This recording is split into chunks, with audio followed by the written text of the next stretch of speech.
Settlements and Urban Development. May we again invite Secretary Del Rosario, it is around physically, to take the seat in front. And the chair would like to, is reminding you that you are under a previous oath. Thank you, Secretary Del Rosario. The Majority Floor Leader is recognized to report on the parliamentary status. Is Congressman Almario here or still on board? Congressman Almario, Chairman. you're recognized. I hope you don't have a flight today. Not without you, Mr. Chairman. Not without you. Can we have the parliamentary status? Yes, meeting number 1 of the committee. Am I in? Meeting number 1 of the Committee on Human Settlements and Urban Development was called to order on September 16, 2020 to deliberate on the ad interim appointment of Mr. Eduardo Droeco del Rosario as Secretary, Department of Human Settlements and Urban Development, and the sworn manifesto opposition jointly filed by Dayalin Akun Ingaraan et al. The committee members, Senators Lacson, Drilon, Villar, Hontiveros, Villanueva, Pimentel, and Representative Noel, propounded their queries to the appointee. The designated representative of the oppositors, Ms. Bai Padoman Paporo, was likewise given time to expound on the opposition that they filed against the ad interim appointment of Secretary Del Rosario. The appointee answered the queries of the members as well as the allegations of the oppositors in the written opposition. However, due to lack of material time, the committee decided to suspend the deliberation until today, September 23, 2020. Senator Go manifested into the records his support for the confirmation of Secretary Del Rosario as Secretary of the Department of Human Settlements and Urban Development. That is now the parliamentary status, Mr. Chairman. Thank you. Thank you, Majority Leader. May we now recognize the Commission Secretary to render his report? Thank you, Mr. Chairman. Good morning. Yesterday afternoon, the Secretariat received another letter, a manifesto of support on the ad interim appointment of Secretary Eduardo Droeco del Rosario as Secretary, Department of Human Settlements and Urban Development. Copies of this letter were furnished to the members of this committee through email. The manifesto of support was filed by the non-government organizations and residents of the most affected area of the Islamic city of Marawi, chaired by Mr. Aslani C. Montilla. The group likewise expressed their firm support to Secretary Del Rosario's continuous performance as chairman of the task force Bangon Marawi. That is all, Mr. Chairman, Your Honors. Thank you, Mr. Secretary. The Chair would like to acknowledge the physical presence of Senator Lacson, the virtual presence of, I can see some few faces here in front of me, Senators Villar, Congressman Almario, Congressman Zamora, Senator Drilon, Congressman Noel, Congressman Alvarez, Senator Pimentel, Congressman Chipeco, Senator Ontiveros. I don't see other persons, plus the our resource person, Senator De La Rosa. Have I missed any? Meron ba akong binabanggit? The others will be recognized as they arrive. For purposes of orderliness in these proceedings, the chair would like to institute the following. We recognize first the resource persons who were not able to speak last time, namely the chairman of the Special Committee on Marawi, Senator Bato de la Rosa. Thereafter, Senator Christopher Bongo. Thereafter, the mayor of the Islamic city of Marawi, Mayor Majul Usman Damdara. And thereafter, a group of Marawi residents headed by Mayor Aslani C. Montilla. And the chair would like to recognize likewise the physical presence of former ARMM Assemblyman Yasir Naga from Marawi City, the Subdivision Housing Developers Association Chairman of the Board, Rafael Felix, the President, Rosit Sai, as well as other officials of the Housing Department physically present here. So we start with the statement coming from the resource persons, thereafter the members of the commission, specifically the congressmen who were not able to propound questions will be recognized. So we start with Senator Ronald Bato de la Rosa, the chairman of the Special Marawi Committee. Senator de la Rosa, you're recognized. Sir, you're on mute. Sir, can you unmute? Yeah, thank you, Mr. Chairman. Go ahead, sir. Marinig mo na ako? Yes, we can hear you. Yeah, and to the honorable members of this very powerful committee on appointments, I would like to brief. Senator De La Rosa, with your indulgence, may I ask the secretary to please administer the oath to all the resource persons who will be speaking, including Senator De La Rosa, of course, with your indulgence. Yes, Your Honor. May all the resource persons and Senator De La Rosa please stand and raise your right hand. Mr. Chairman, point of clarification, Yes, Senator Lacson. is Senator De La Rosa a resource person? Or Senator De La Rosa is not a member of the panel, but is he an oppositor or a supporter? we have to decipher that, but he is here as a resource person, Thank Your you. Honor. Thank you very much, Mr. Chairman. Kindly raise your right hand. Do you swear to tell the truth, the whole truth, and nothing but the truth in this proceeding, so help you God? Yes, sir. Mr. Chairman, they are now all under oath. Thank you. Senator De La Rosa, you may proceed. Yes, thank you, Mr. Chairman, and to the honorable members of this committee. I just would like to inform the chairman and the members of this committee that being the chairman of the Special Committee on the Rehabilitation of Marawi, we have conducted the following hearings. The first hearing that we conducted was last September 30, 2019 at the Senate, and the second hearing, and at the same time, ocular inspection in Marawi City, particularly in the most affected area, was last February 21, 2020, and subsequently we had a hearing in Iligan City, wherein we hear the different stakeholders of the Marawi Rehabilitation Program. And during that hearing, we found out a lot of issues that accordingly was beyond the capacity of the task force commander of Task Force Bangon Marawi to resolve. One particular issue was the delay in the release of funds, because Task Force Bangon Marawi was just a task force, and the funds were being allocated to regular departments, at the mercy of these departments as to the release of these funds. So we deemed it proper that only the president can resolve this issue.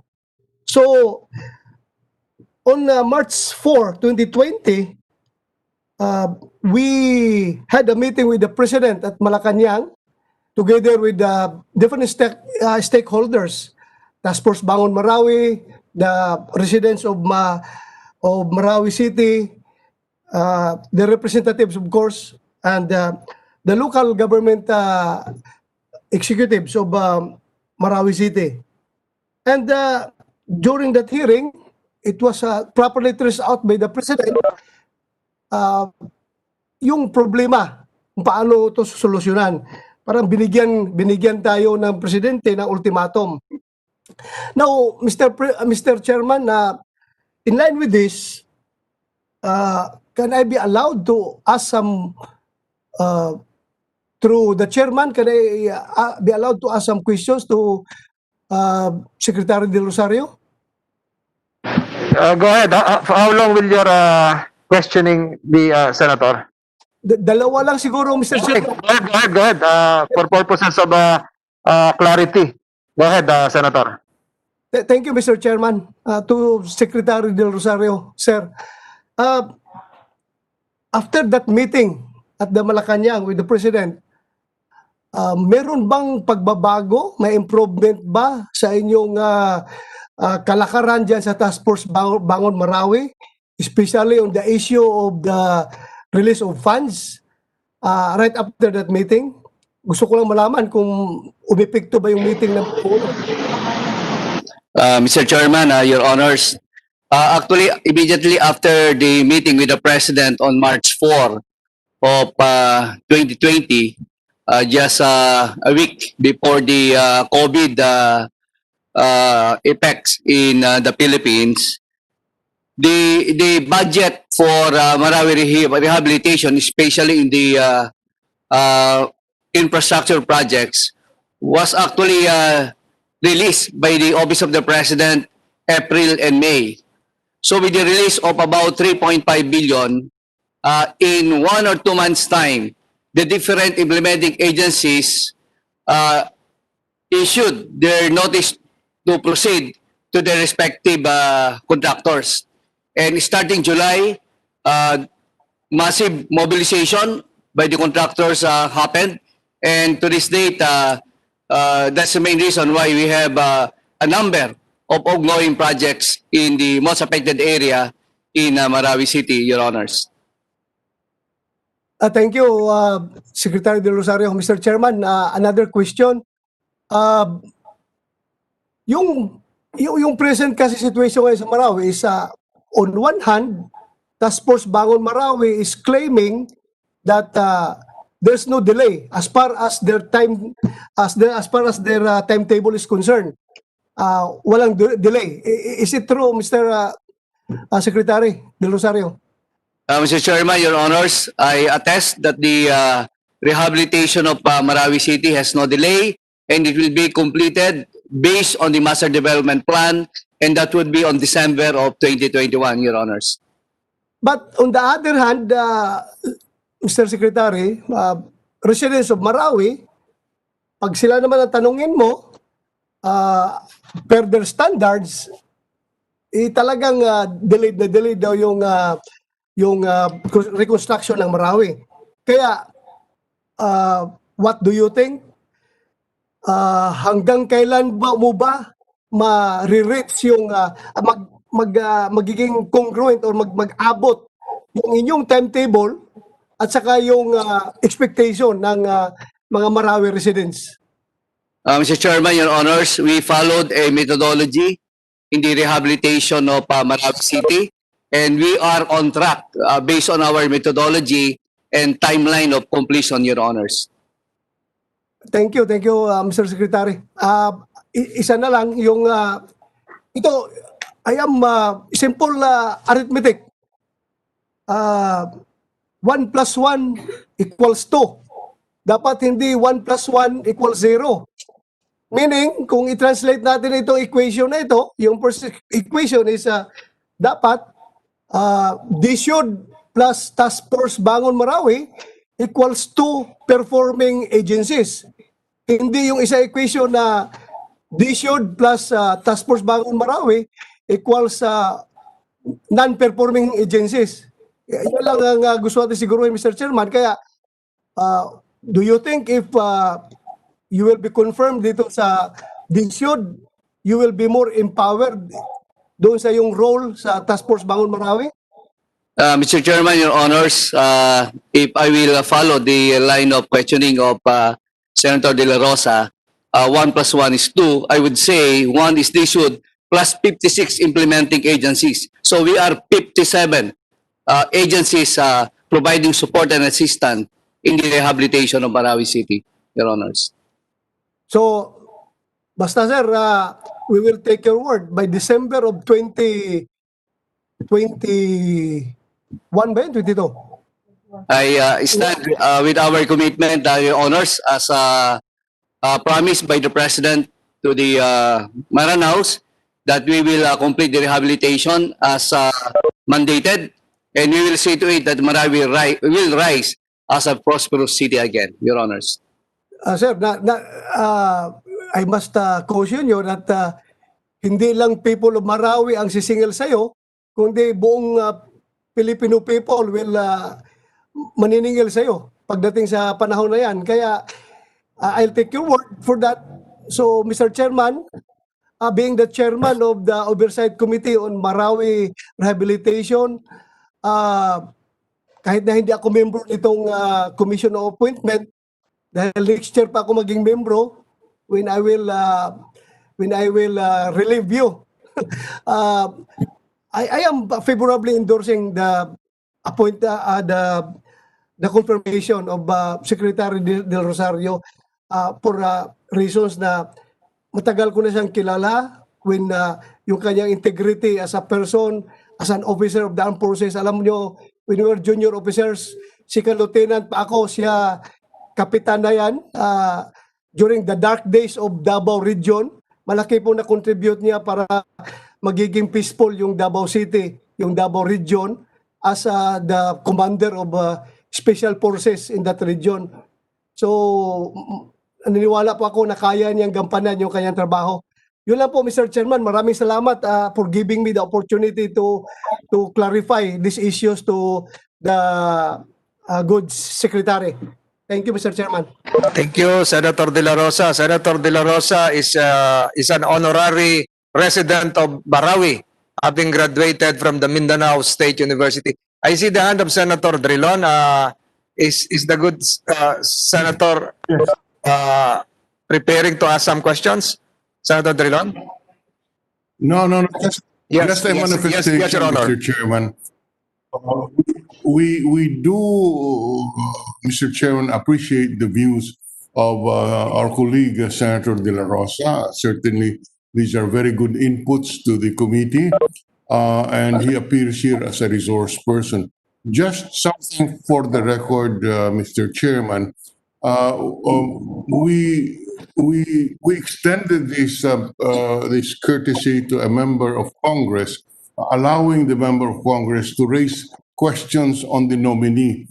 But I hope that in future hearings, a resource person should not be allowed to ask questions on the nominee, because that we may find the procedure very difficult to control if all the resource persons will be allowed to ask questions.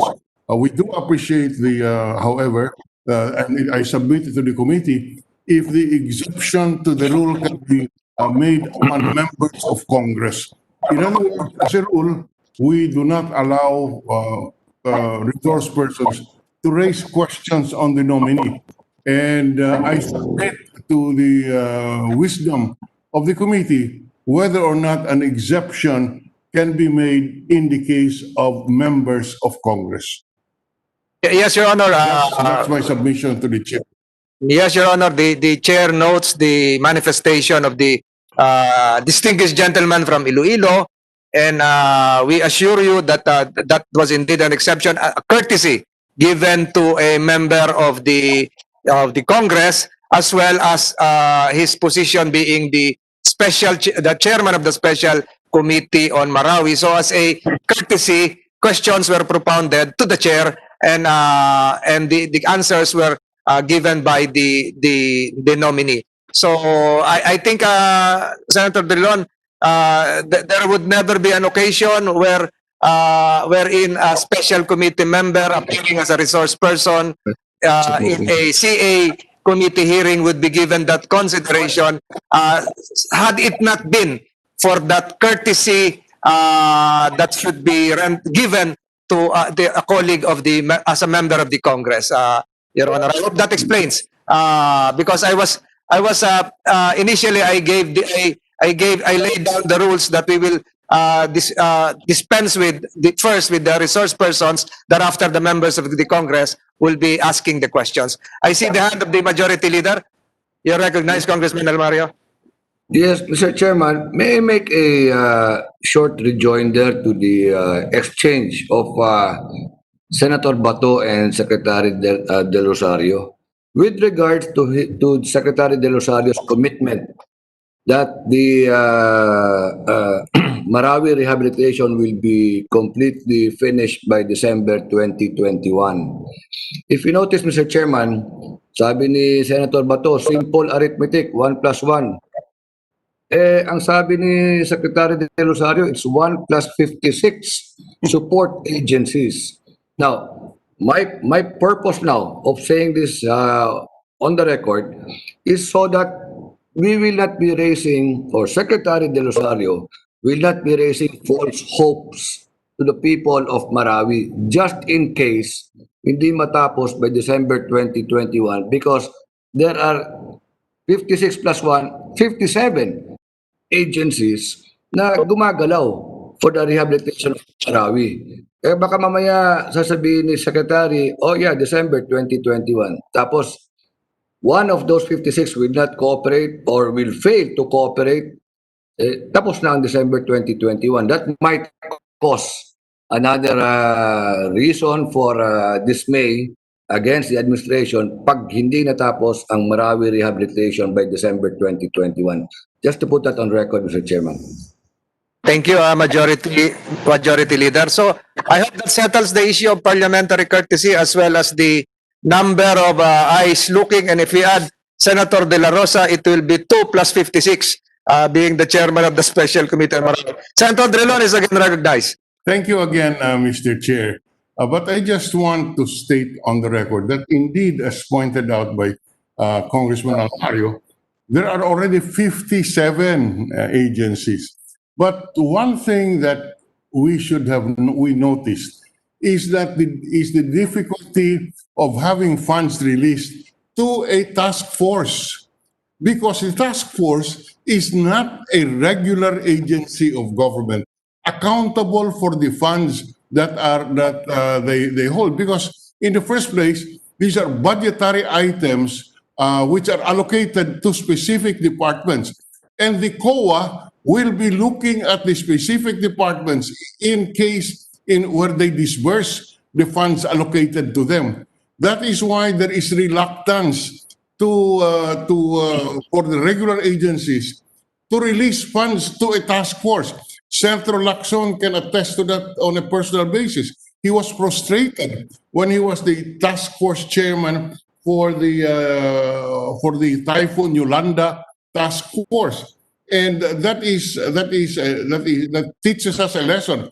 And here, when 57 agencies are involved, you can imagine the difficulty of the nominee, Secretary Del Rosario, in effectively, I want to be candid about it. You know, he will beg for the release of the funds from these agencies to where the funds are allocated. And you cannot blame the agency because they are the ones responsible to the COA.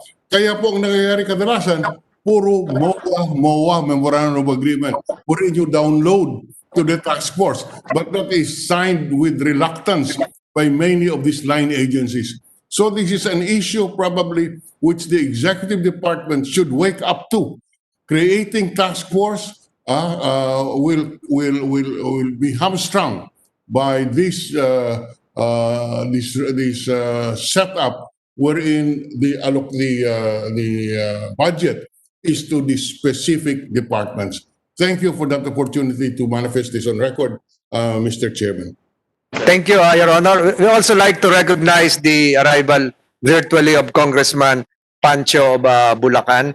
May we now have the second resource person, the mayor of Marawi himself, Mayor Majul Usman Gandamra, who is virtually present from Marawi City. Mayor Gandamra, you have the floor.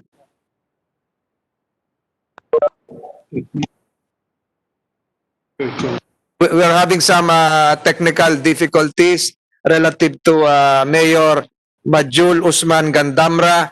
May we now ask Mr. Aslani Montilla, Chair of the SIAPCO Pagtao Foundation, also of Marawi, if you are virtually present now.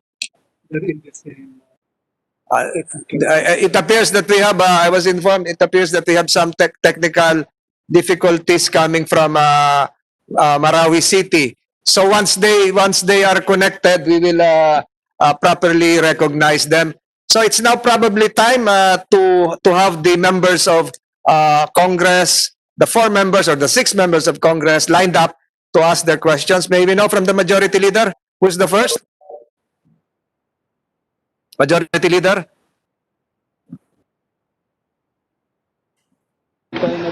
Majority Leader, can you hear us? I can see you, but you're virtually frozen. There's probably a problem also with Congressman Almario. May we ask Congressman Zamora to if he's ready now for his questioning? No, we have a list, Mr. Chairman.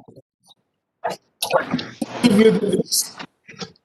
This is the order of the interpellators: Congressman Joel, Congresswoman Ramirez Sato, Congressman Mario, Congressman Chipeco, Congressman Advincula, Congressman Pancho, and myself.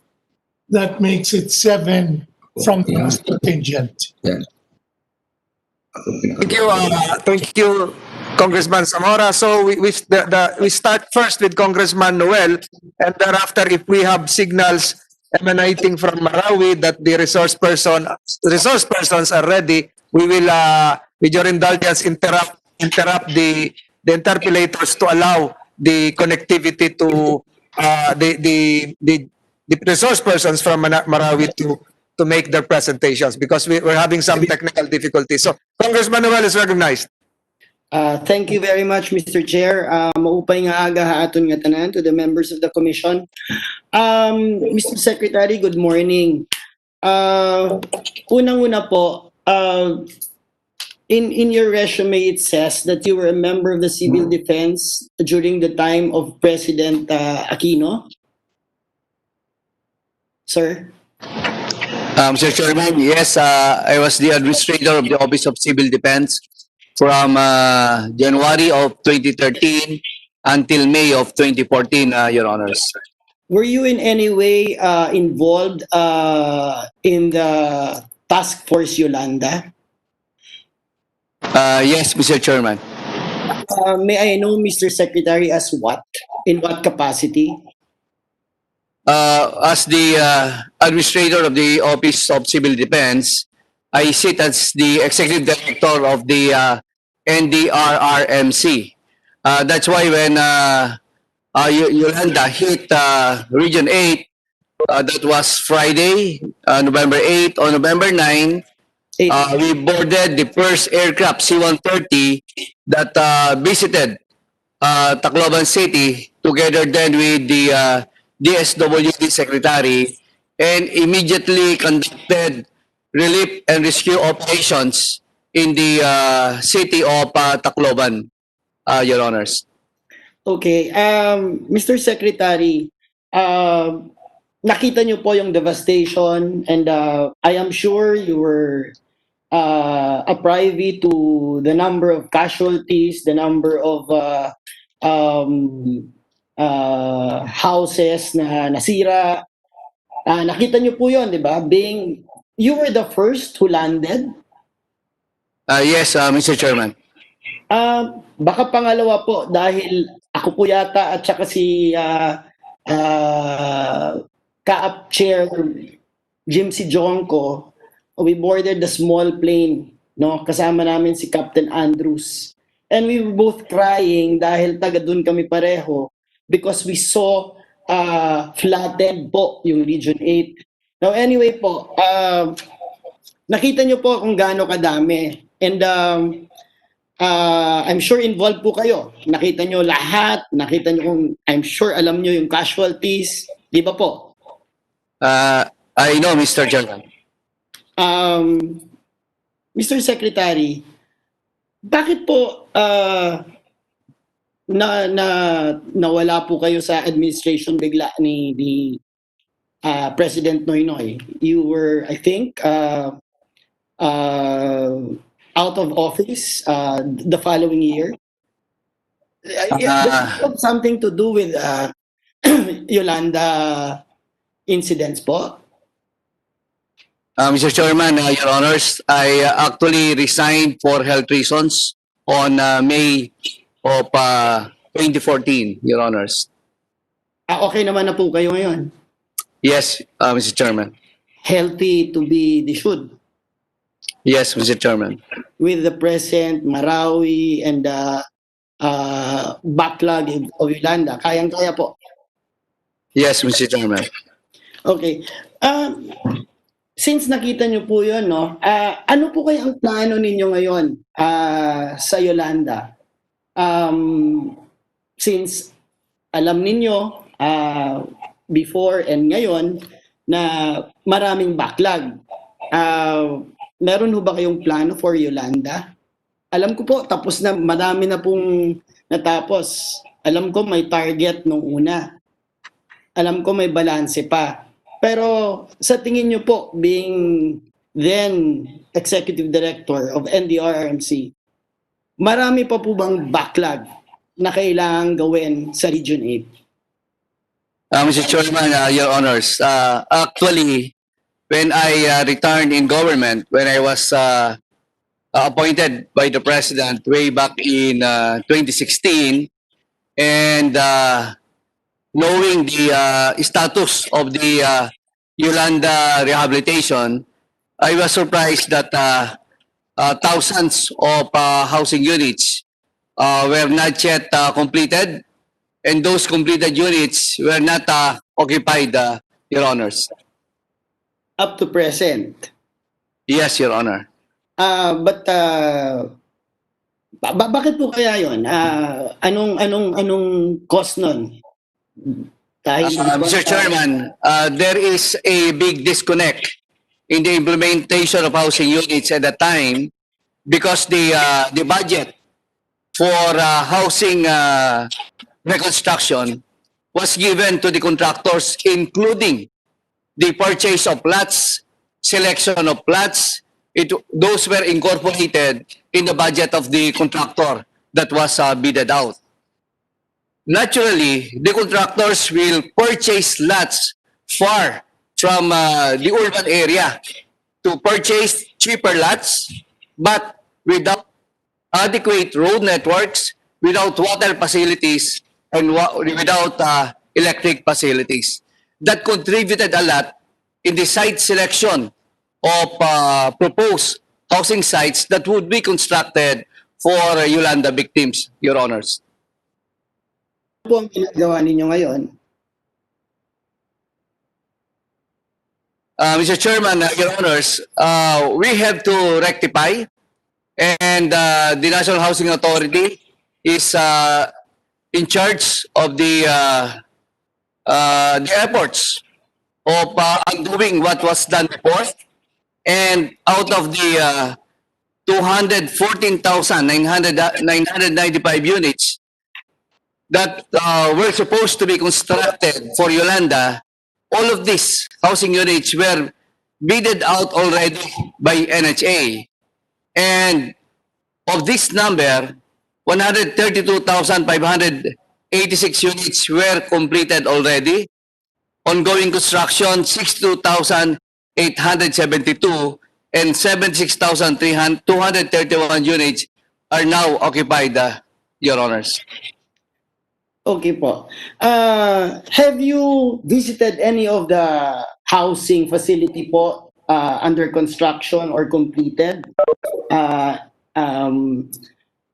lately po?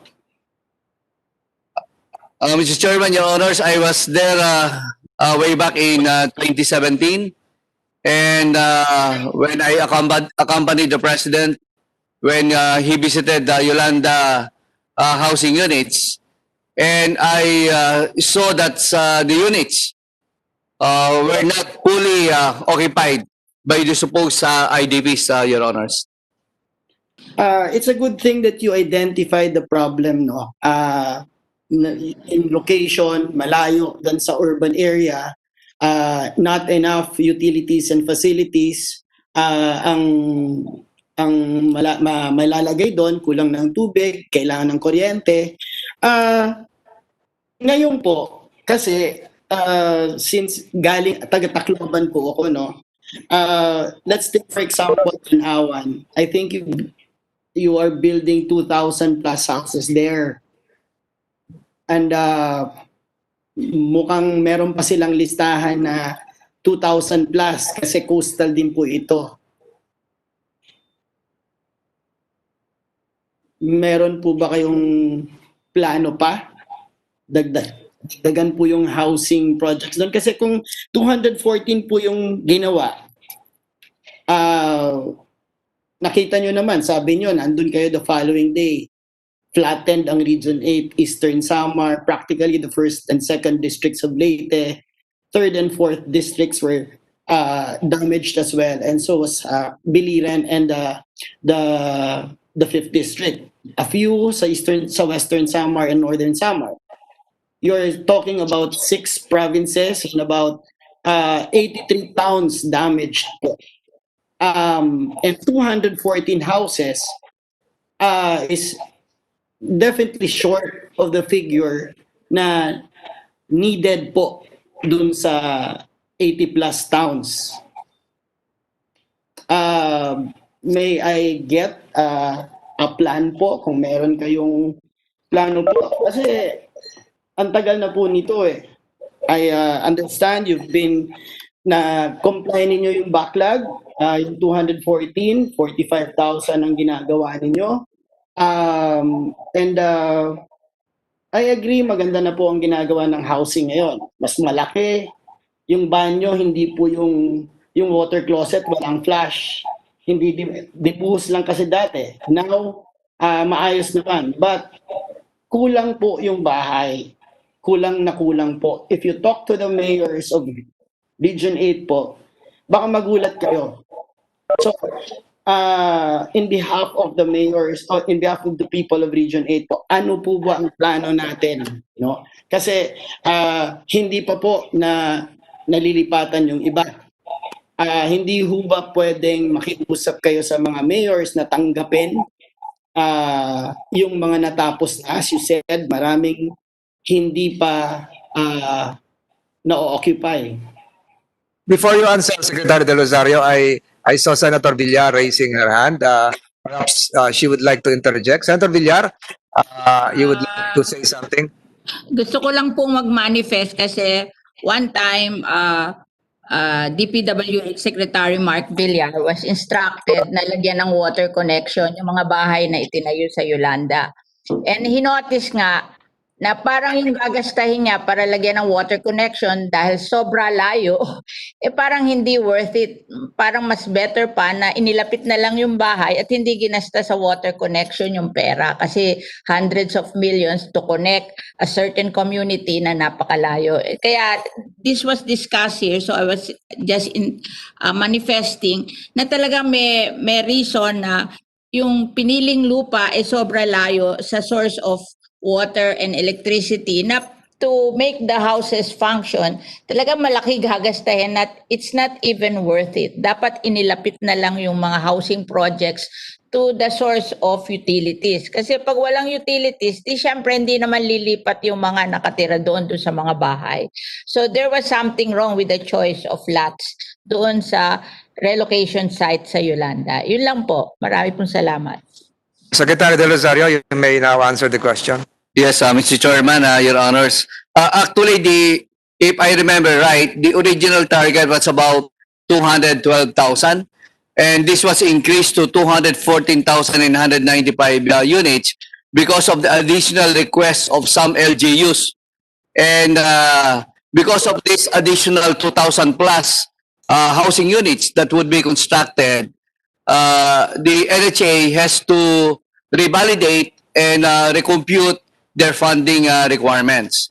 I agree with the manifestation that the selection of the housing settlements should be conducted very diligently to ensure that the IDPs will really occupy the proposed resettlement sites.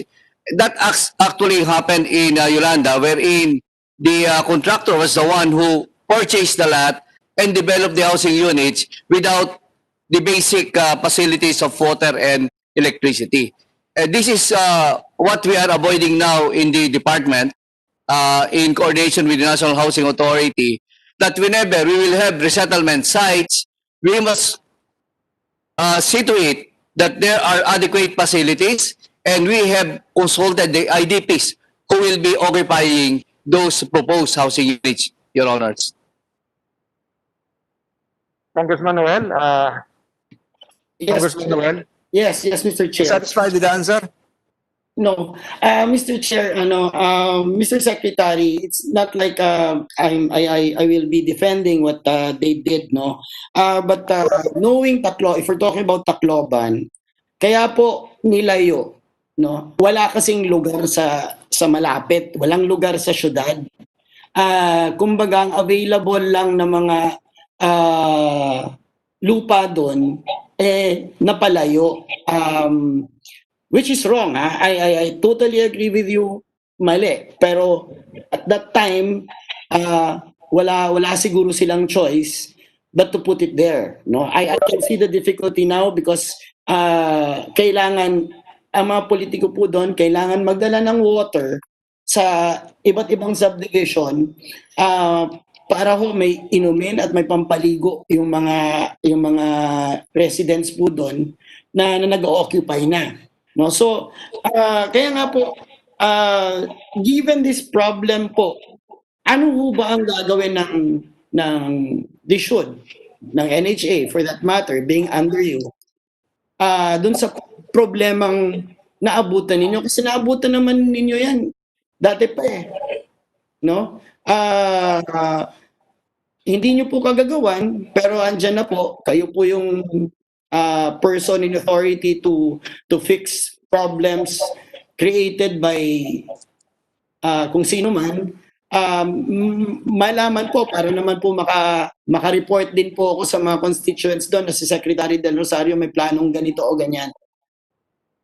Mr. Chairman, Your Honors, what NHA did was to ensure that the water facilities and electric facilities will be put up in those sites, remote areas.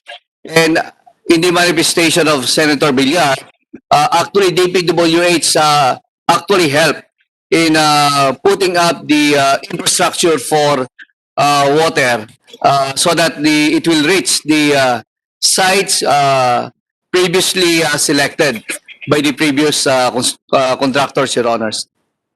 Mr. Chairman, may I get the assurance of the Secretary kasi po kausap ko yung mga mayors to look into the backlog per town po ng mga requests ng mga mayors. Of course, at the end of the day, you will study as to the financial aspect kung kaya po nung NHA or ng DSUD.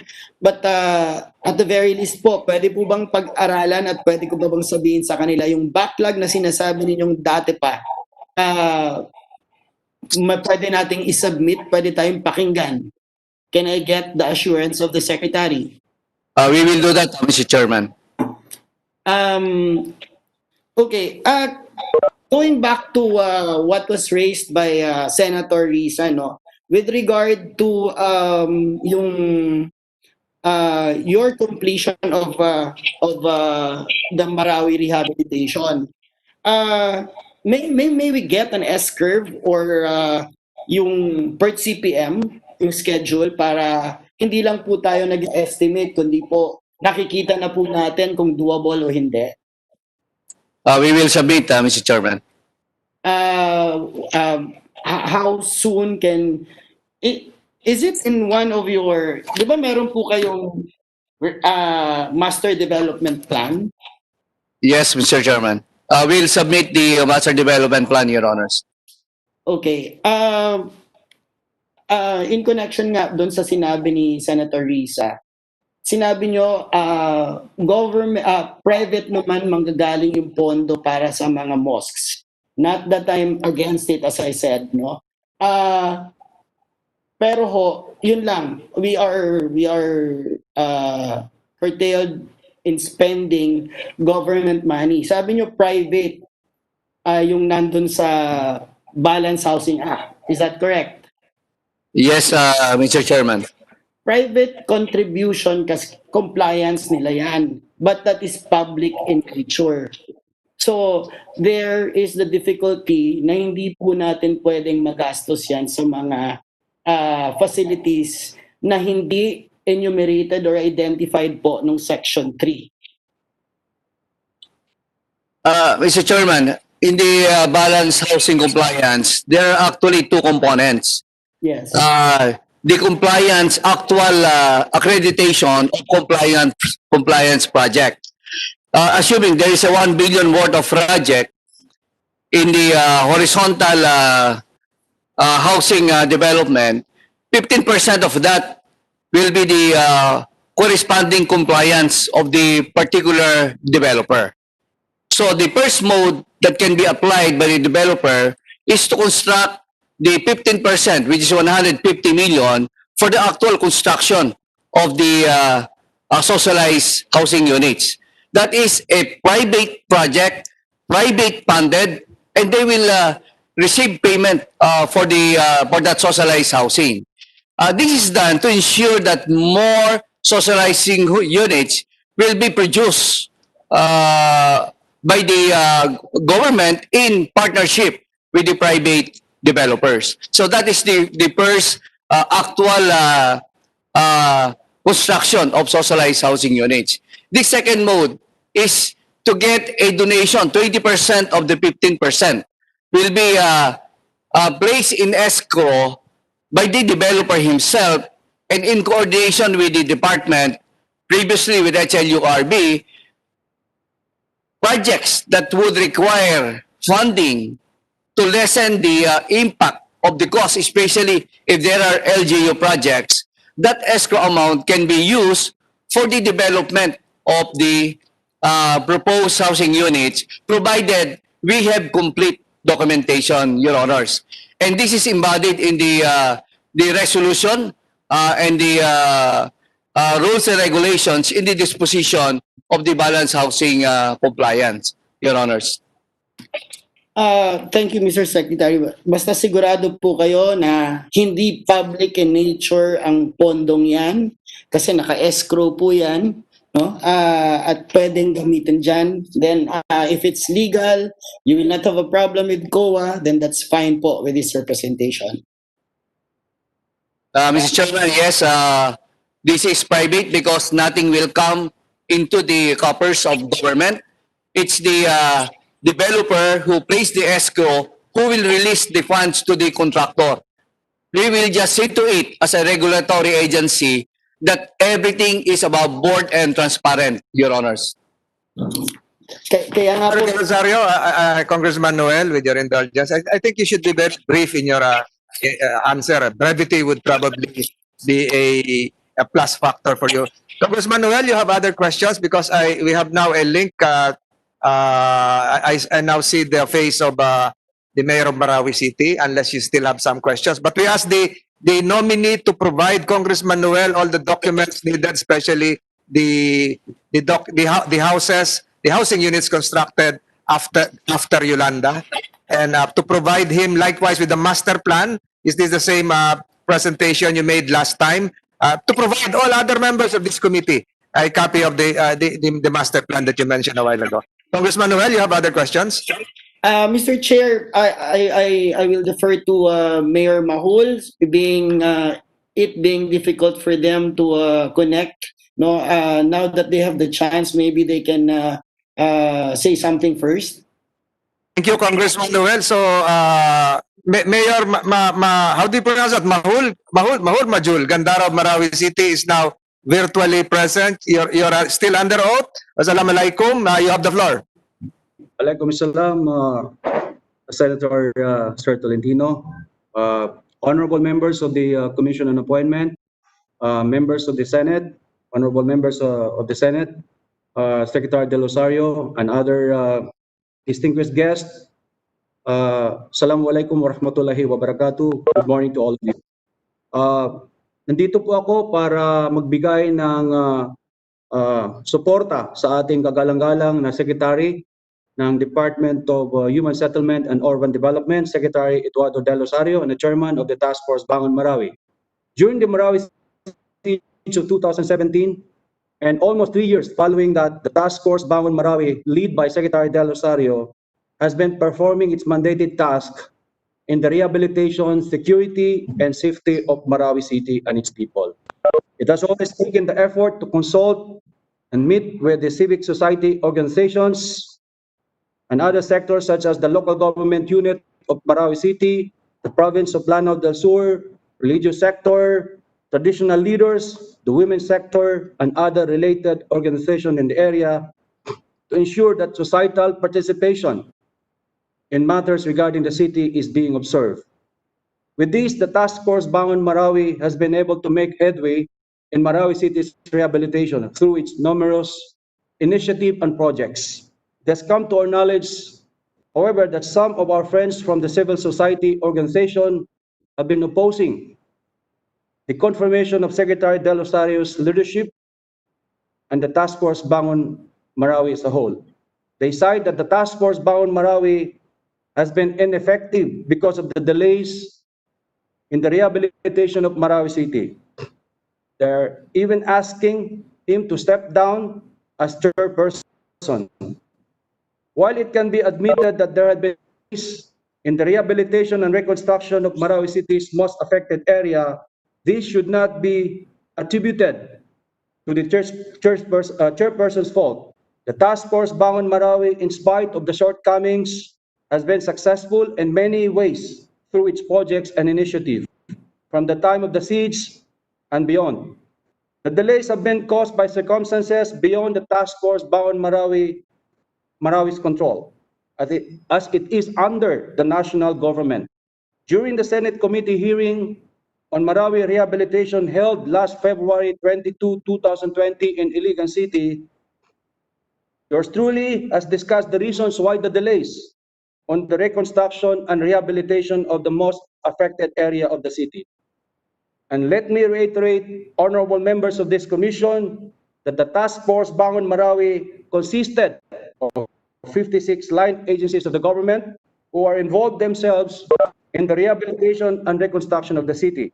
Although these agencies are led by the Task Force Bangon Marawi, we have to understand that there are bureaucratic processes and other related protocols that should be followed by the Task Force Bangon Marawi, and each of these agencies, member agencies, before finally proceeding to the rehabilitation process. Even the downloading of funds allocated for the projects to these agencies follow specific protocols.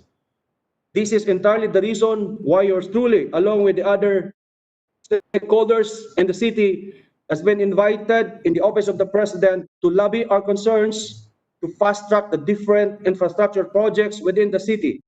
And thank God, Alhamdulillah, the good president, His Excellency Mayor Rodrigo Roa Duterte, has confirmed our request.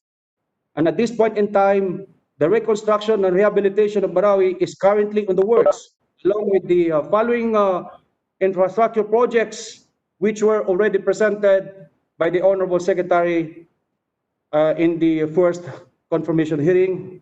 And this would certainly change the whole face of the city. And thanks to the unwavering efforts of the Task Force Bangon Marawi, headed by Secretary Del Rosario, and the other line agencies of the government. The Marawi local government unit, as witness to the travails and successes of the Task Force Bangon Marawi, would like to express its firm support, strong support to Secretary Del Rosario and his confirmation that the new Secretary for the Department of Human Settlement and Urban Development. We have worked alongside with him, honorable members of the Senate, and the members of his team, and we believe that the accusation, the opposition directed towards him and the task force Bangon Marawi are uncalled for and no longer relevant as of this time. We ask the Marawi constituents to unite in patience, hope, and optimism that one day soon Marawi City will be taken back to its former glory, or even better. There is no need for strife and divisiveness. Rather, we must encourage the task force Bangon Marawi and its heads and the member agencies to keep moving with their task. Lastly, honorable members of this commission, I believe that the success of the Marawi rehabilitation and reconstruction shall not rest upon solely in the hands of Secretary Del Rosario or for one person, but the member agency should see to it that their respective task will be accomplished in line with the directions and the mandate of the task force and of the President. And inshallah, honorable members of the Senate, we shall heal and rise as one. Maraming salamat po. At kung meron po kayong katanungan, handa po akong sagutin para magbigay ng kaliwanagan bakit po namin sinusuportahan ang ating kagalang-galang na Secretary Del Rosario. Maraming salamat po. Shukran, Mayor Gandamra. We recognize likewise the presence of Senators Bongo and Amy Marcos. Mayor, I think there is another CSO head present in Marawi City who is trying to connect online, and the chair will be recognizing him, Mr. Aslani. Thereafter, we'll be asking our colleagues to propound their questions. Mr. Aslani, are you still, have you been administered the oath? Not yet. Not yet. Can you, Mr. Secretary, can you administer the oath to Mr. Aslani? Please stand and raise your right hand. Mr. Aslani? Do you swear to tell the truth, the whole truth, and nothing but the truth in this proceeding, so help you God? Yes, sir. Mr. Chairman is now under oath. Mr. Aslani, Assalamualaikum. You can now proceed with your presentation. Yes. You can lower your hand. Alaykum salam, Mr. Chair. The honorable members of this committee, Senator Vicente Soto, the chairperson of the Commission of Appointments, all members of the Senate and the Congress, Mr. Chair, my appearance here today is because of my fear that the appointment, the confirmation of Secretary Del Rosario supposedly to happen last week was postponed. I am afraid, Mr. Chair, that since the Marawi siege happened, we've been seeing the improvements, we've been seeing the phases of how is the rehabilitation is ongoing, Mr. Chair. While I believe, Mr. Chair, that this rehabilitation is not perfect, but the delays and the failures cannot be attributed to the chairman of the task force Bangon Marawi, Mr. Chair, because we have also to know the limitations of Secretary Del Rosario in the performance of this, because of the limitations of the releases of the, as well as the performance of the respective member agencies, Mr. Chair. Upon our meeting in the hearings in the Congress and the Senate meeting last February in Iligan City, we have realized, we have fully appraised and what are the failures, what are making the delays, Mr. Chair.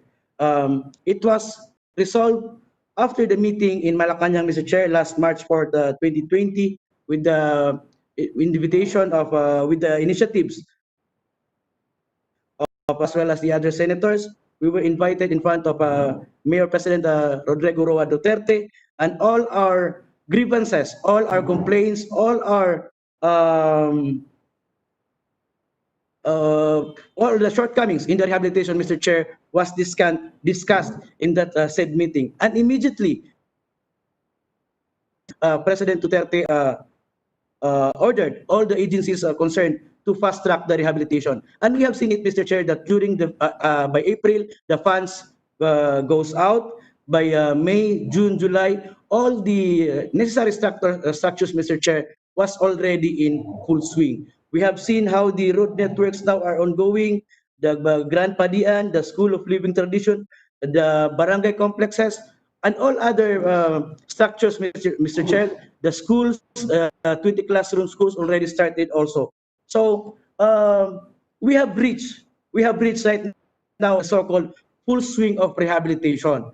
And any delays and any attempts to replace or to oppose to change the leadership of Secretary Del Rosario will just put delays and will just put the effects to the residents of Marawi City.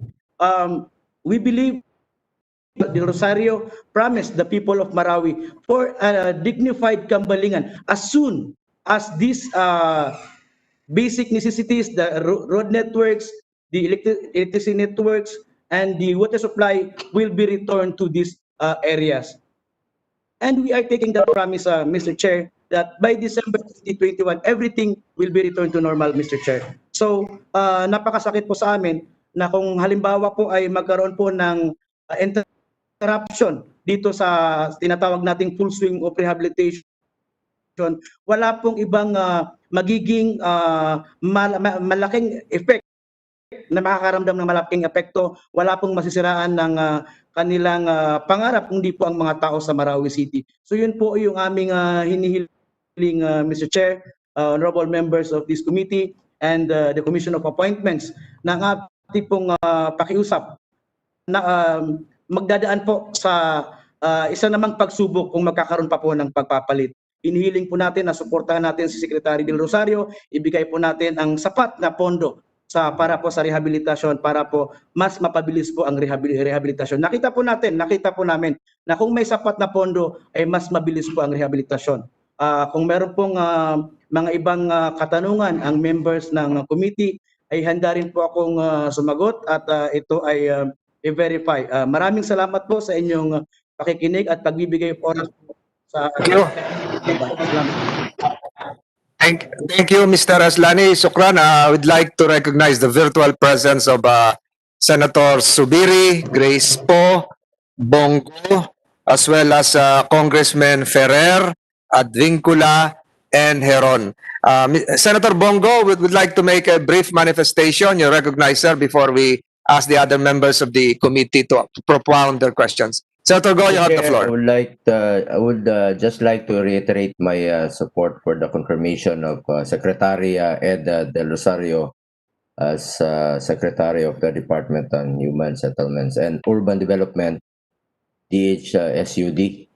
Like I previously mentioned, I am confident that he will be able to deliver on his duties and responsibilities as Secretary of DHUSD. He is competent and highly qualified for this post, and I trust that he will perform his mandate to the best of his abilities, always looking out for our countrymen. Again, Second, you have my full support and trust that under your leadership, dapat huwag natin hayaan na nakatiwangwang na proyekto, lalong-lalo na ito ay pabahay para sa ating mga kapuspalad na kababayan. Magtulungan lang po kayo, lalong-lalo na po dito sa Marawi, na matapos po, yun po ang parating pinagbibili ng ating Pangulo na wala pong naiwan o nakatiwangwang na proyekto bago matapos ang kanyang termino. At para naman po sa pabahay sa ating mga kababayan, pagtulungan niyo po ito. Pagtulungan natin ang pangarap nating lahat na wala na sanang maging squatter sa sarili nating bayan. Thank you, Mr. Chair. Thank you, Senator Bongo. I see Senator Villar raising her hand. Senator Villar, you're recognized. I would just like to manifest also my support for the confirmation of Secretary Del Rosario. Thank you very much. Thank you, Senator Villar. Other congressmen lined up to ask questions. I noted here Congresswoman Ramirez Sato, because I don't see the virtual presence now of Congressman Noel. Congresswoman Sato, are you virtually present? You're recognized. Yes, ma'am, you have the floor. Thank you. Thank you, Mr. Chairman. Mr. Secretary, how much is the HSUD's budget for 2020?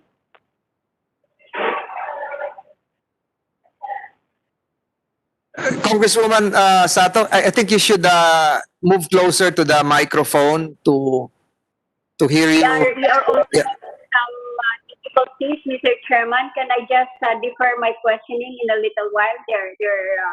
They're fixing our connection. Yes, I think it's okay now. It's okay now. We hear you loud and clear. Yeah, okay, Mr. Secretary, your department's budget as approved in the GAA for 2020 is about 865.3 million pesos, with the Office of the Secretary having an allotment or allocation of 624.6 million. The socialized housing target for 2020 is about 129,933, and the low-cost housing target is about 57,232. Can you inform this representation the status of these targets? How far are you with attaining these targets? Mr. Chairman, Your Honors, the budget of the department in 2020 is 7.83 billion total. That is for the department, including the National Housing Authority, the Socialized Housing Finance Corporation, and the National Home Mortgage Finance Corporation, and the Human Settlement Adjudication Commission. And with regards to our targets in the socialized housing targets, from 2016 to 2019, we have achieved our PDP targets, Your Honors. So for 2020, your target is supposed to be 129,933. You're telling this representation that you have fully constructed 129,933. Mr. Chairman, Your Honors, with regards to 2020, because of the impact of COVID-19 that would affect the production level of the different agencies under the department and the return of 30% of our budget, we revised our targets and it was reduced by 30 to 40%, Your Honors. So, so you reduce it by 30 to 40%. So how far are you with the target of the reduced target for 2020? Have you fully complied or attained there? Mr. Chairman, Your Honors, with regards to the reduced target, as of June of the year, we are almost within our target. In my estimates, about 80 to 90%, Your Honors. So 80 to 90%, which is a good accomplishment rate. How about for the low-cost housing target of 57,232? Mr. Chairman, Your Honors, with regards to low-cost housing, actually this is being undertaken with the department in tandem with our partner developers. The government funds is not being used in the construction of low-cost housing, but instead it is being undertaken by our partner developers. And the participation of the department is to the housing takeout being requested by the members of Pag-ibig so that they can have funds or loan to finance their low-cost housing takeout, Your Honor. Okay, so what is your proposed budget for 2021? Mr. Chairman, the whole department proposed 77 billion as budget for the department, but only 3.68 billion was proposed by DBM and incorporated in the National Expenditure Program, Your Honors. Okay, so there is a cut. There's an increase in your allocation from 2020 to 2021. Can you inform this representation your target, housing target for 2021? Meron ba tayo?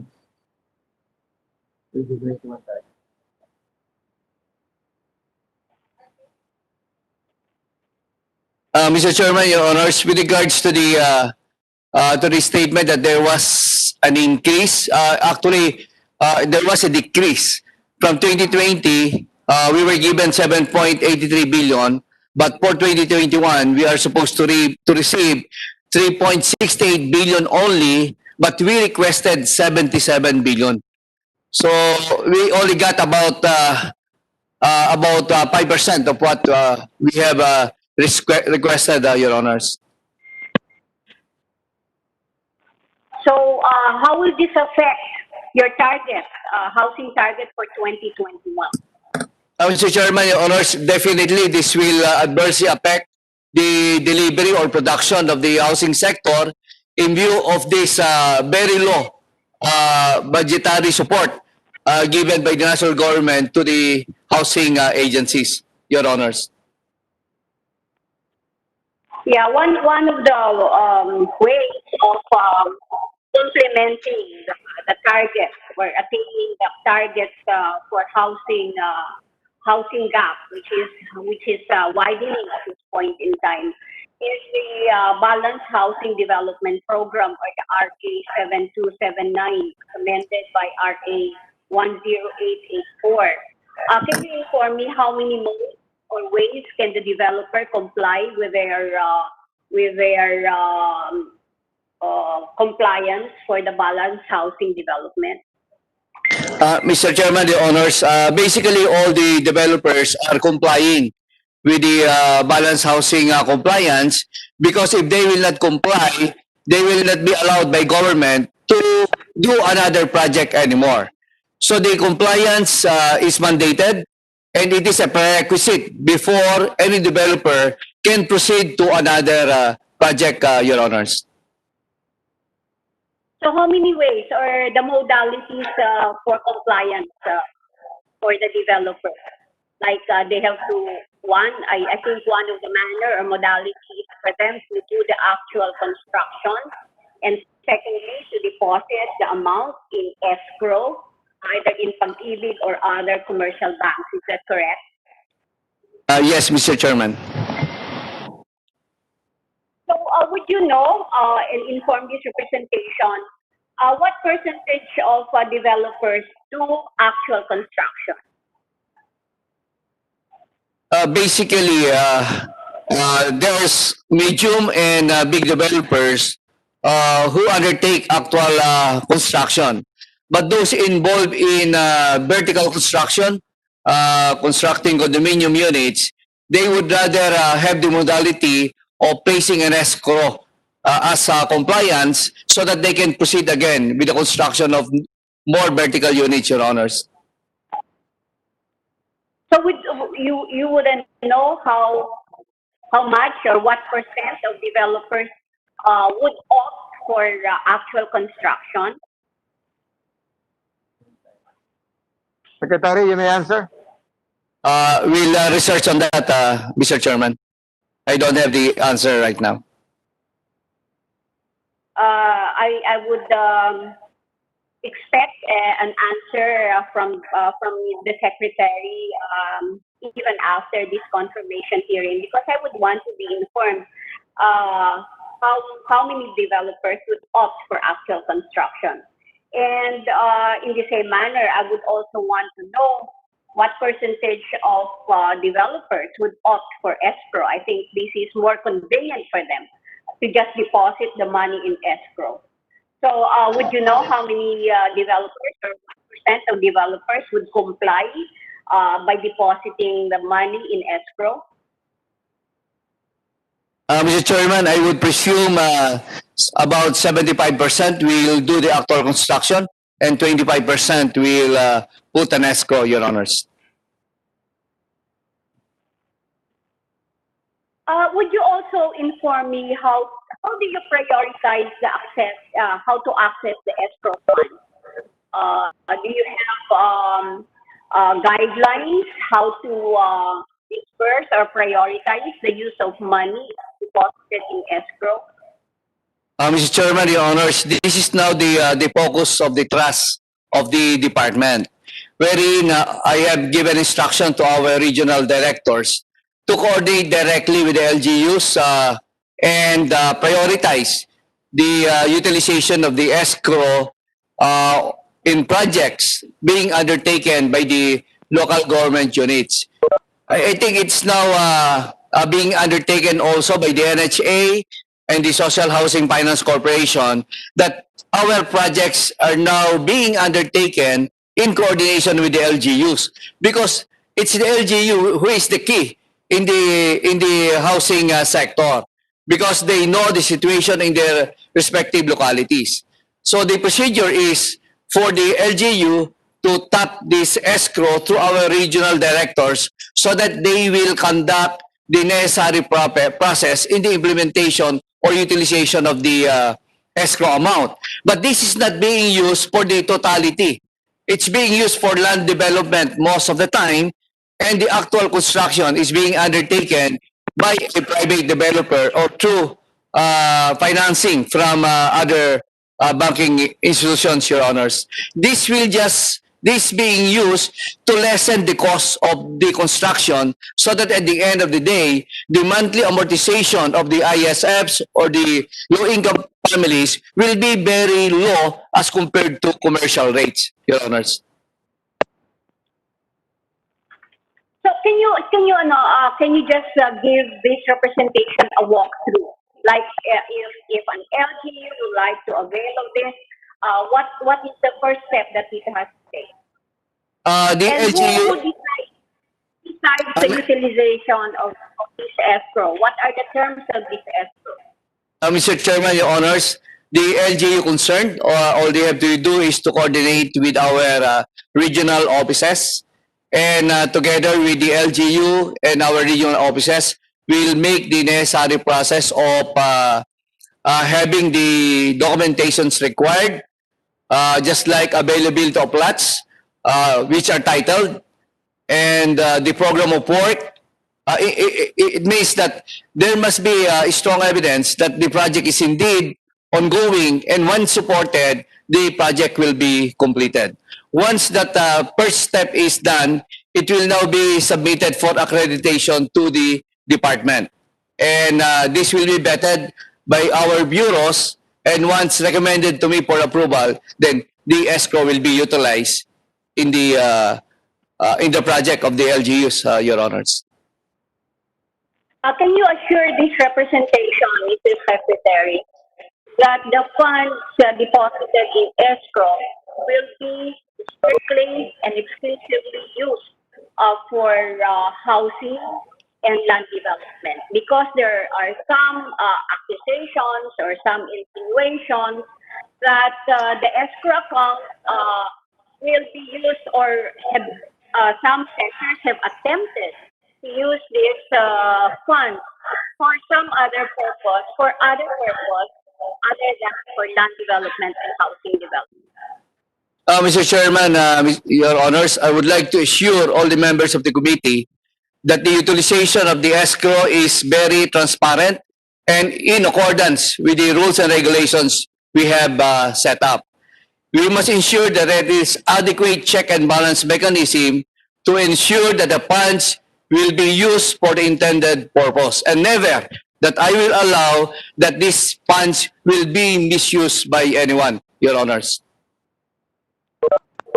With that declaration, and I think I would be able to support your confirmation.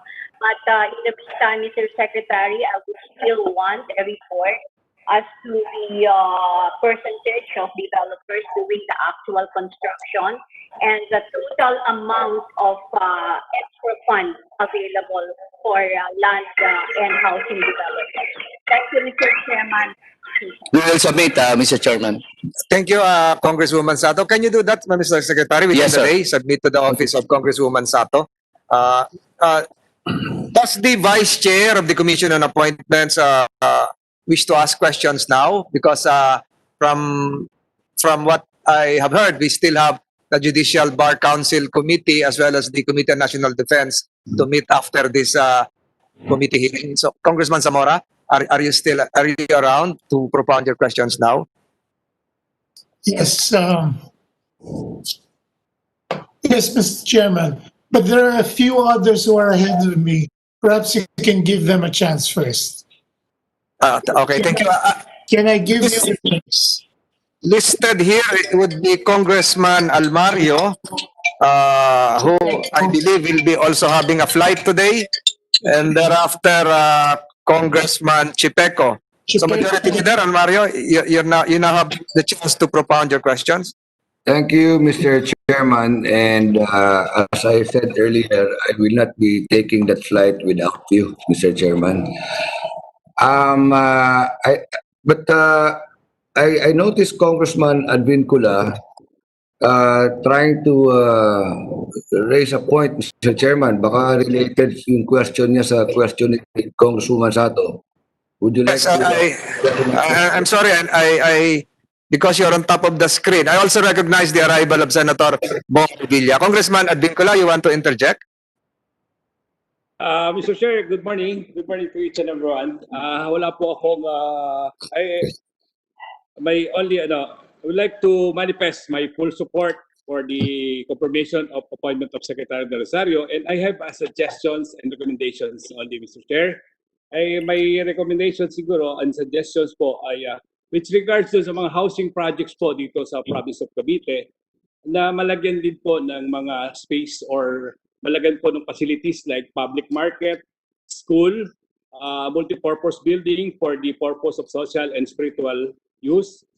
Nang sa ganun po ay hindi na lumabas at hindi na umalis yung mga nirelocate dito sa ating probinsya, and also hindi po makadagdag sa traffic dito po sa ating lalawigan. That's all, Mr. Chair. Thank you very much for the time that you give me. Mr. Chairman, my turn. Congressman Almario, and thereafter I see Congressman Heron raising his hand, but after Congressman Almario, I think on deck would be Congressman Chipeco. Congressman Almario, you have the floor. Thank you, Mr. Chairman. At the onset, I would like to draw a picture that if the chairman, Senator Tolentino, were the president and he will have to appoint a secretary for this department and he will choose me to be the secretary, tatanggihan ko, Mr. Chairman, I'm very sorry. I see the role of the secretary of this department as a very difficult one.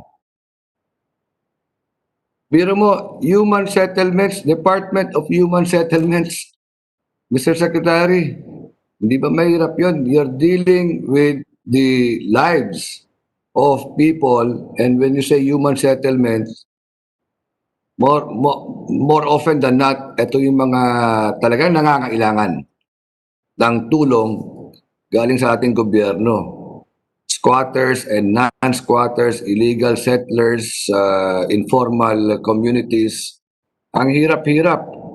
And then, human settlements and urban development. Urban development, mula BGC hanggang Ayala, Alabang, that's urban development, up to the coastal towns in my district. You have to deal with that kasi yan ang urban development eh. So, Mr. Secretary, my first question after saying those statements is that, do you still remember the concern I raised personally and brought to your attention during our initial hearing at the House of Representatives when you had an audience before us, the House contingent of the Commission on Appointments? Sec. Yes, Mr. Chairman. You still remember that? Yes, Mr. Chairman. I think the question is for you to remember the question as well as remember the answer that you gave. Mr. Chairman, I think it's about the 7-hectare property of in Davao Oriental, in Mati, to be exact, owned by the National Housing Authority, Your Honors. And what have you done about that, Secretary? Mr. Chairman, Your Honors,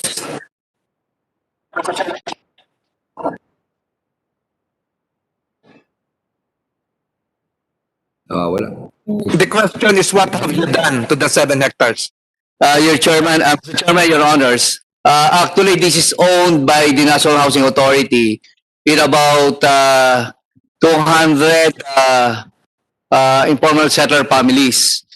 And in consultation with the National Housing Authority, I was informed by the general manager that the rehabilitation of the site wherein the 200 ISFs will be resettled on site and the excess will be used for mixed-use development in Mati. However, this was programmed by the NHA for 2021 budget because our budget for 2020 was not, the request of NHA was not given, but I was assured by the general manager that in 2021, this will be prioritized, Your Honor. Mr. Secretary, while we are using that specific property in our discussion now, actually this is a policy question which I would like you to take note of. Let's go back to that property in Mati. That property was acquired by NHA through the PDAF, Pork Barrel CDF of then Congresswoman Telma Almario in 1989. That's a total of 40 hectares. So NHA owns that property now without spending a single centavo in acquiring it. So nagkaroon ng development program ang NHA, and we would like to commend the efforts of NHA in doing so. Kaya lang, informal settlers, illegal squatters, nagtayo na dun sa tabi ng area. And not 7 hectares but 11 hectares. And the reason for the delay is that merong mga ipapasurvey lang, kailangan pa i-bidding kung sino magsa-survey. Each move ata kailangan merong corresponding set of actions that the NHA has to do. Now, as secretary of this department, in which NHA is part of the attached agency, how do you intend to fast-track the realization of that program in Mati? Again, Sec, Mati lang pinag-uusapan natin, but I am sure this is also happening in the other parts of the country.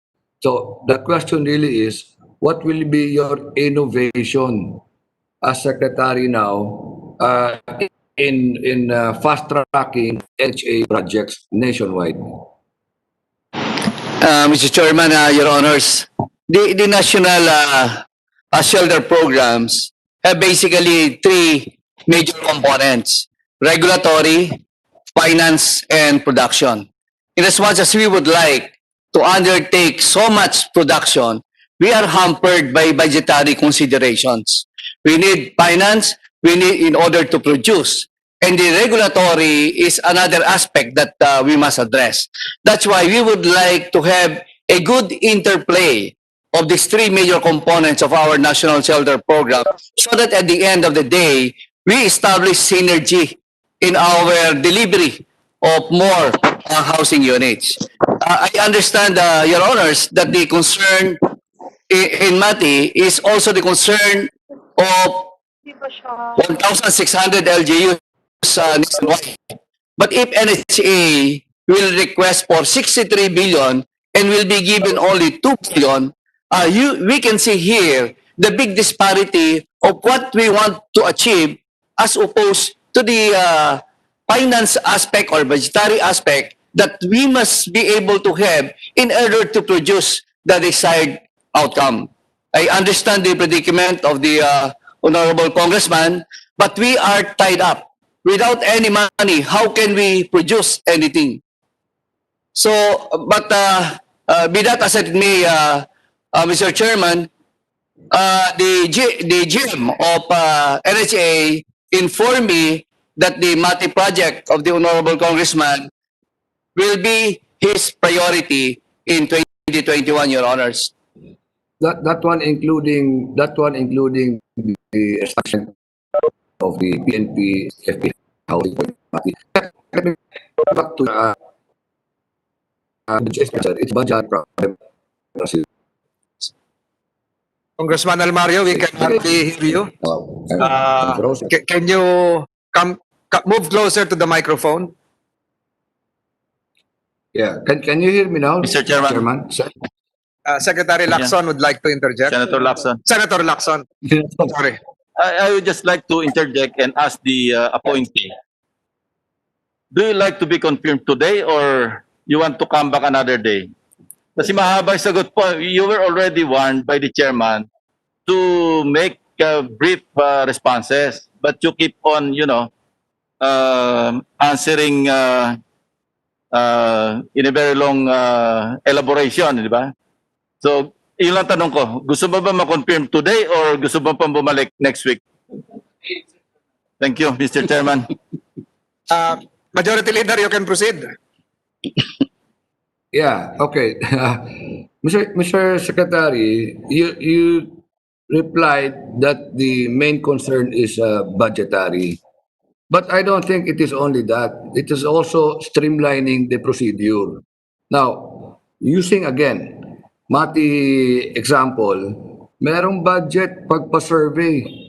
But then the bidding as to who will do the survey took more than a year. Hindi naman budgetary concern yun eh. So, why am I bringing this up to you?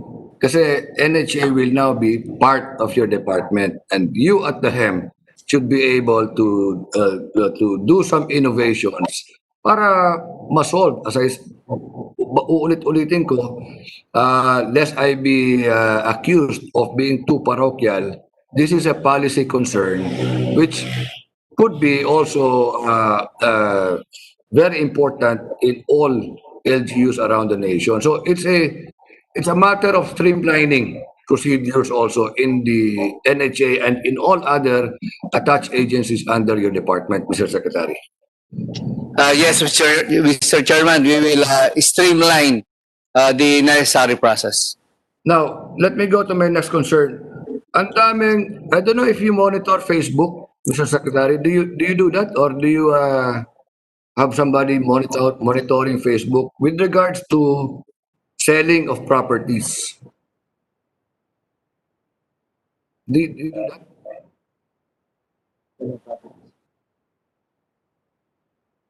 We don't have, Okay. Mr. Chairman. Okay, let me bring to your attention what is commonly posted on the timelines of Facebook nowadays, yung mga raw lots for sale. Samal Island has that kind of problem. Davao has that kind of problem. Panabo, Tagum, Davao Oriental, hindi ko na alam sa ibang region. But raw lots for sale. Okay, ano nangyayari? Big corporations, big entrepreneurs buy hectares of land or buy 1 hectare of land and then sells it through the social media as raw lots for sale at 100 square meters payable in 3 years. May mga permit ba yan? Mr. Chairman, Your Honors, we require permits before any lot will be published and be sold to the public, Your Honors. Okay.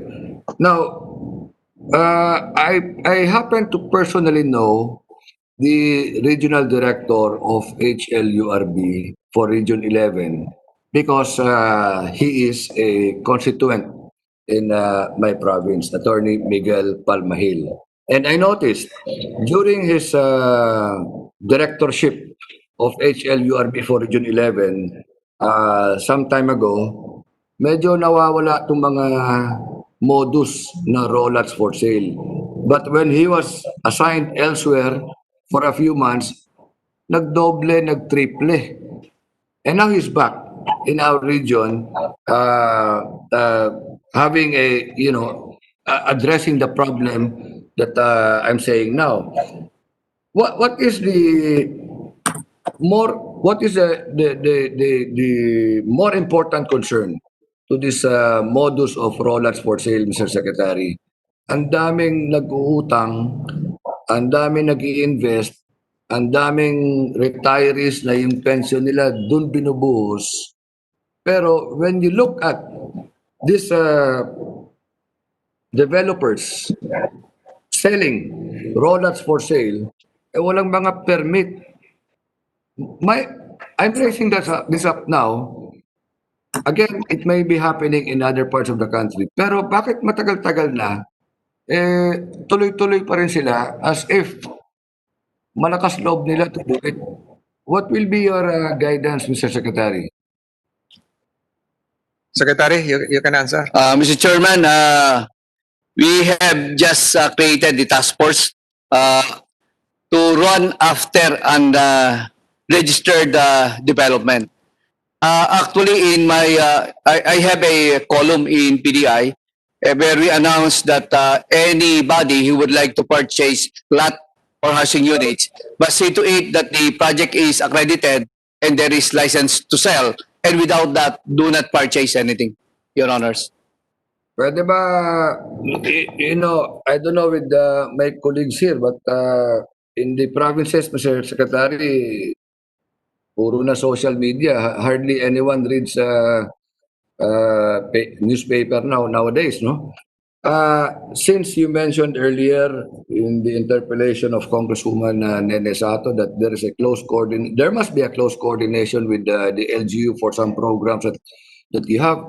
Dapat ito closer coordination. This will hit hard on the people who will invest their hard-earned money in these kinds of properties na wala naman palang permit to operate. Can I, Mr. Secretary, order mo lang to sa mga HLURB. Can I get your commitment na in 1 month's time, ubos lahat ng mga illegal developers and sellers?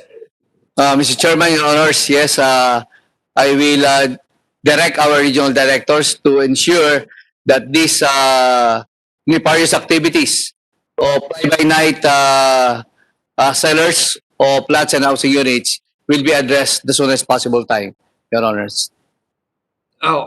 Uulitin ko lang, I feel very much for these people who invest their money there, no?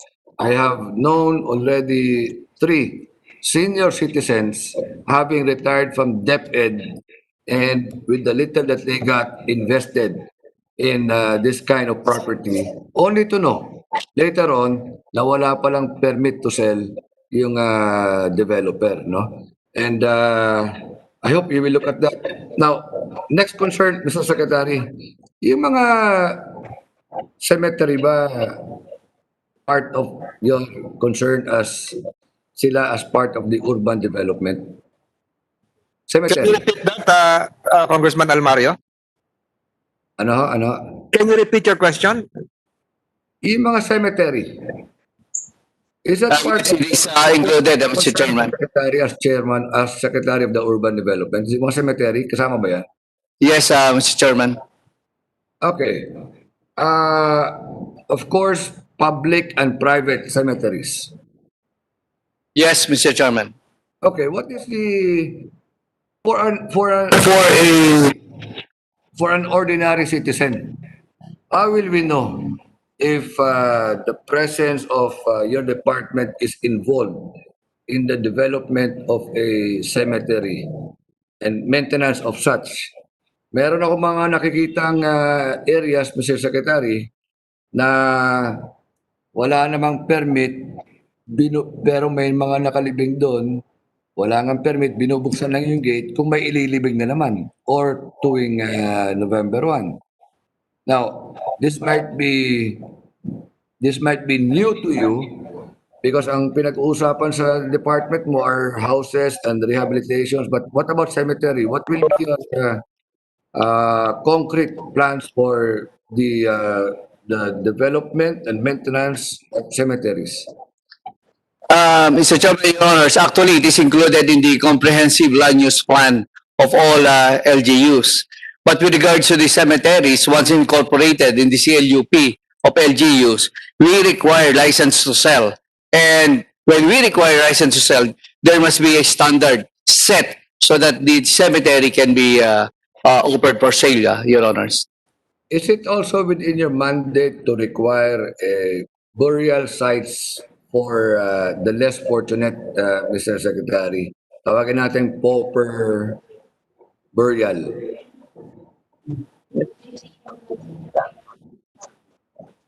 Kasi kung yung ibang developers kailangan ng CSR under social responsibility. Eh, baka naman yung burial sites pwede rin. Eh, developers for burial sites. Corporate social responsibility. Mr. Chairman, it's in the public cemetery and it is the call of the LGU, Your Honors. How about for private cemeteries? That is, it is covered by the license to sell for private cemeteries, Your Honors. Linawin ko, Mr. Secretary, for the people watching, yung private cemeteries are required? License to sell, Your Honors. License to sell. But my question is it within your authority to require developers of private cemeteries to allocate space within that cemetery for the less fortunate, yung mga hindi nakaka-afford? Pauper burial, Mr. Secretary. Mr. Chairman, it is not within the mandate of the department, Your Honors. Can you include that? Kasi CSR, corporate social responsibility. You require that sa mga developers ng mga condominiums and subdivisions. How about the cemeteries?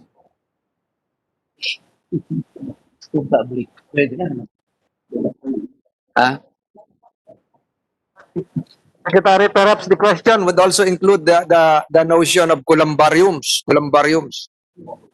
Yeah. That can be covered, especially with the compliance of the developers, Your Honor. Yeah, they will not comply if you will not oblige them. Yes, Mr. Chairman. There has to be a department order that there will be an additional requirement to the for the developers to comply. Can you come up with that department order, Mr. Secretary? We will do that, Mr. Chairman. Ang pag sinabi natin, Sec, na come up with a department order, you know, I'm not forcing you, but if you say that you will do that, please do it ASAP, ha? We will comply, Mr. Chairman. Not, Sec, not for confirmation purposes, ha? Yes, Mr. Chairman. Linawin ko lang because, you know, not to mention names, merong iba dyan, oo ng oo, during the hearing, tapos wala rin pala. You know, it's not about the confirmation. It's not, I take this as not about your confirmation. It's not about the institution, but it's about what this government can do to the less fortunate, you know, who place us in these positions. Now, yes, Mr. Chairman, I have already given instruction to my directors. if we have if we have some concerns sa'yo, do we call you directly or do you have a focal person to attend to our questions and concerns? Mr. Chairman, I can be reached anytime. Busy ka, Sec. Ikaw ang task force Marawi. Are you sure? Yes, Mr. Chairman. Okay. Can you share your phone number later in private, Sec? Now, yung escrow, it was often discussed earlier about nitong escrow. Do I get it right, Sec, that a developer must have an escrow account and then doon din kukunin ang panggastos sa pag-develop nila ng mga bagay-bagay na hindi pwede paggastusan ng government funds. Is that correct? Now, Mr. Chairman, for socialized housing, yes, Your Honors. Okay. Now, escrow allows it for who allows the utilization? RD level or central office level? The initial process will be undertaken at the regional level and submitted to the head office for approval, Your Honors. That's the problem. Now, I've talked to some developers, yung period for approval sometimes takes more than a year at the head office. Do you confirm that?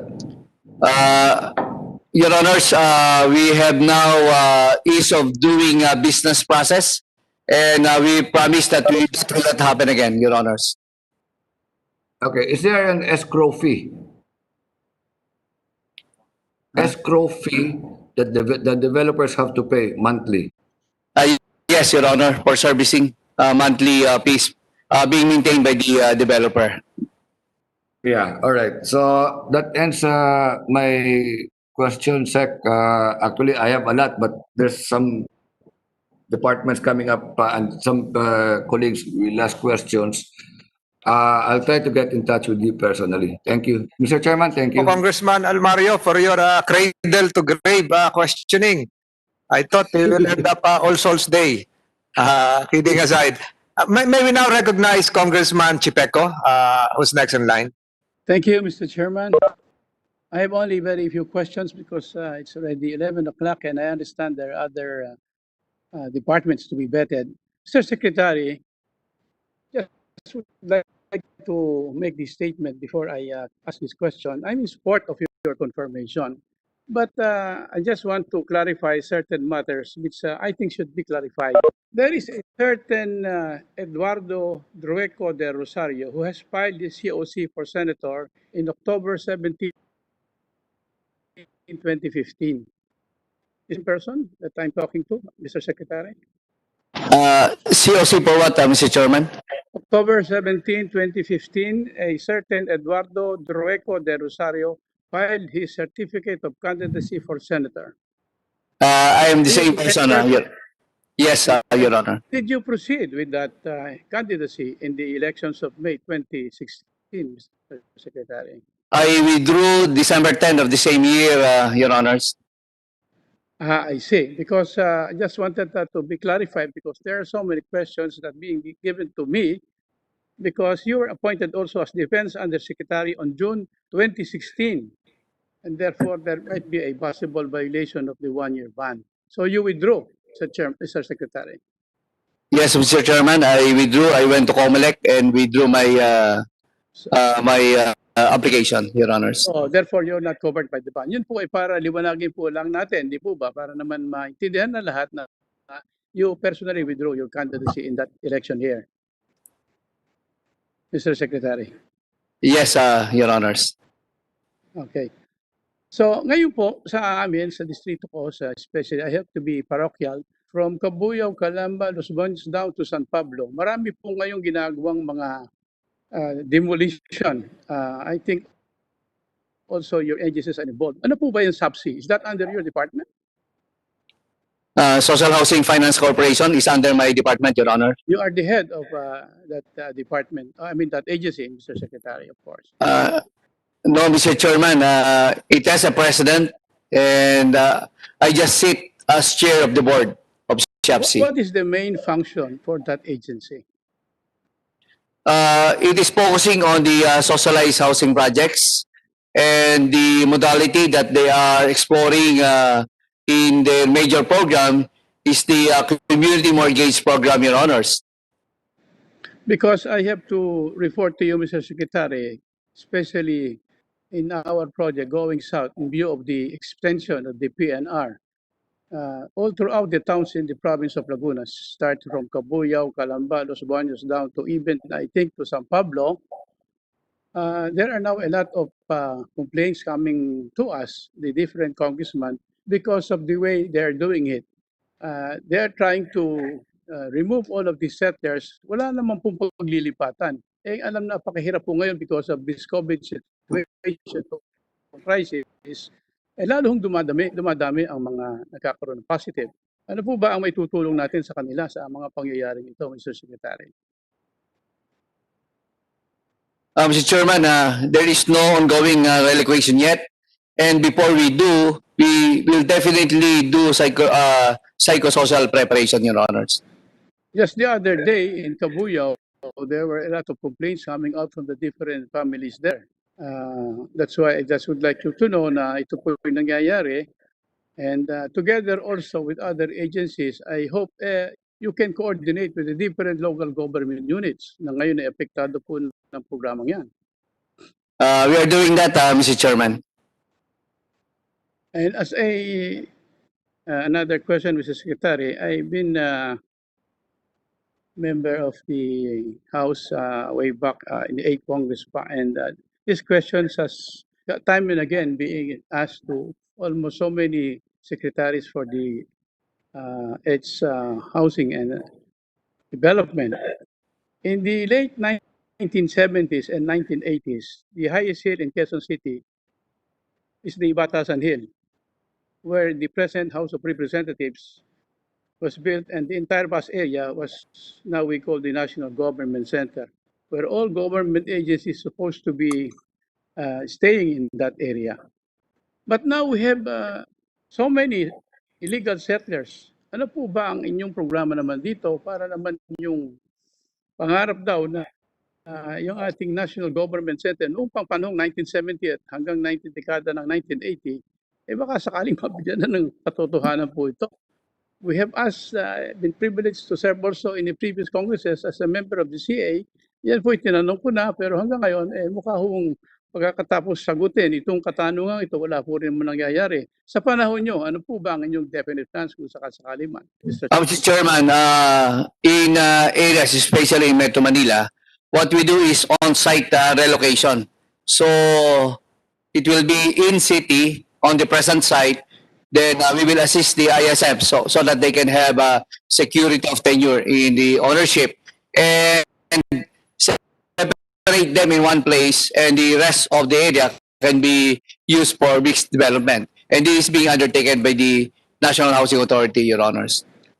Under the present budget as we now have, meron po ba kayong pondo para maitulong naman sa mga local government units na walang sapat na enough funds to buy property so that we can relocate all of these illegal settlers that stay along the Riles o yung pong tabi ng mga tinatawag nating mga patungong Riles sa hanggang Bicol from our province in San Pedro down to going to Bicol. Napakarami pong tao niyan na illegal dyan. Ang problema po, Mr. Secretary, palagi na lamang i-resettle. Wala po namang maitulong yung mga iba't ibang munisipyo para ibili ng lupa at malipatan itong mga illegal settlers na ito. Magkano po ba ang allocated natin sa inyong sinubiting budget for the year 2021?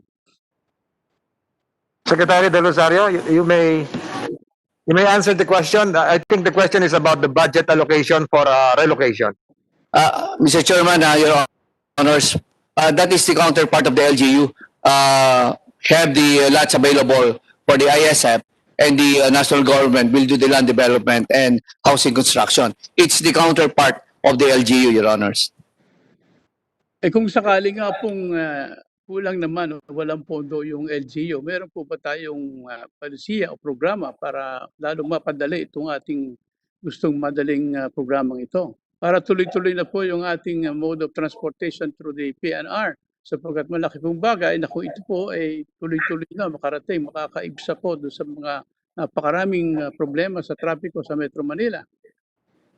We don't have any budget for the purchase of lots, but what we can do is to assist if there are idle government lands through a presidential proclamation, Your Honor. Through a proclamation. Kayo na po ang mag-aasikaso ng mga ganong mga Yes, Your Honor. pagtulong, Mr. Secretary. Yes, Mr. Chairman. That is all, Mr. Chairman. Thank you very much for the time. Thank you, Congressman Chipeco. Next on line is Congressman Heron, and thereafter the Vice Chair of the Commission on Appointments, unless Congressman Ferrer would be asking questions. So, Congressman Pancho, I'm sorry, Congressman Pancho, because I can no longer recognize my scribbles here. Congressman Hiron and then Congressman Pancho. You have the floor, Congressman Hiron. Thank you, Mr. Chair. Magandang hapon. Magandang umaga sa inyong lahat. Magandang umaga kay Secretary Del Rosario. My particular concern is about small developer and low-cost housing.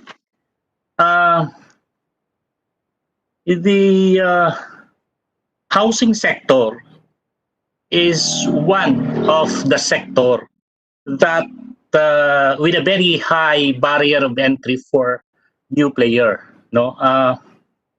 Particularly in terms of the requirement. Kaya nga nang nasabi kanina ni Congressman Mayo,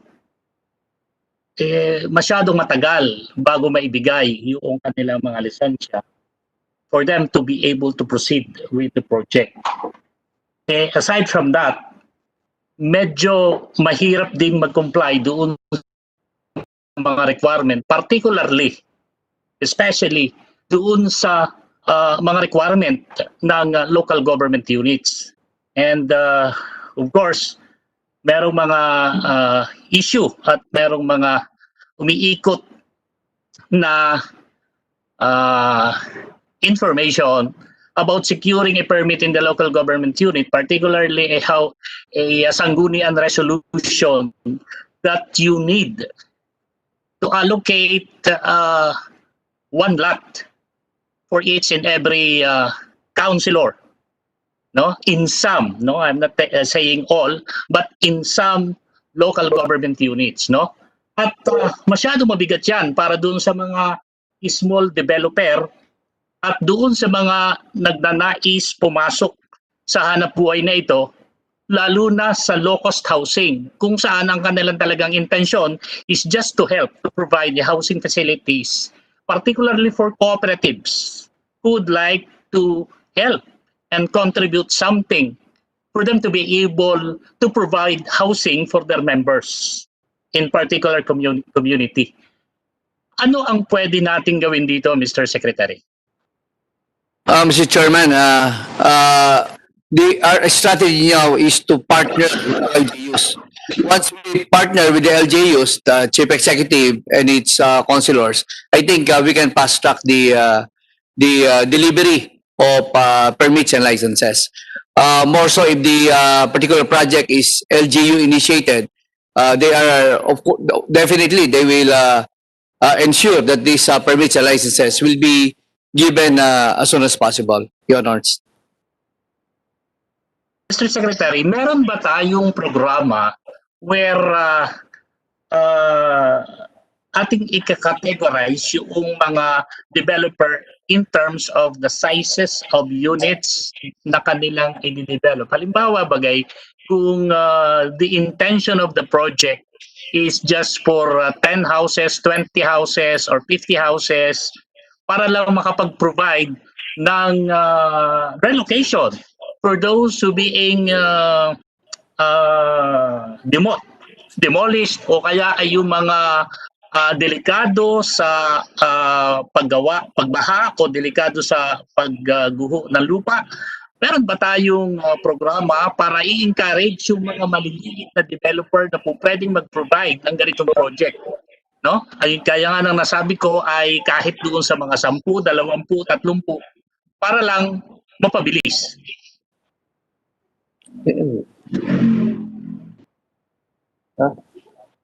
With the indulgence of Congressman Hiron, I think Senator Pimentel would like to interject, and I also recognize the arrival of Senator Villanueva.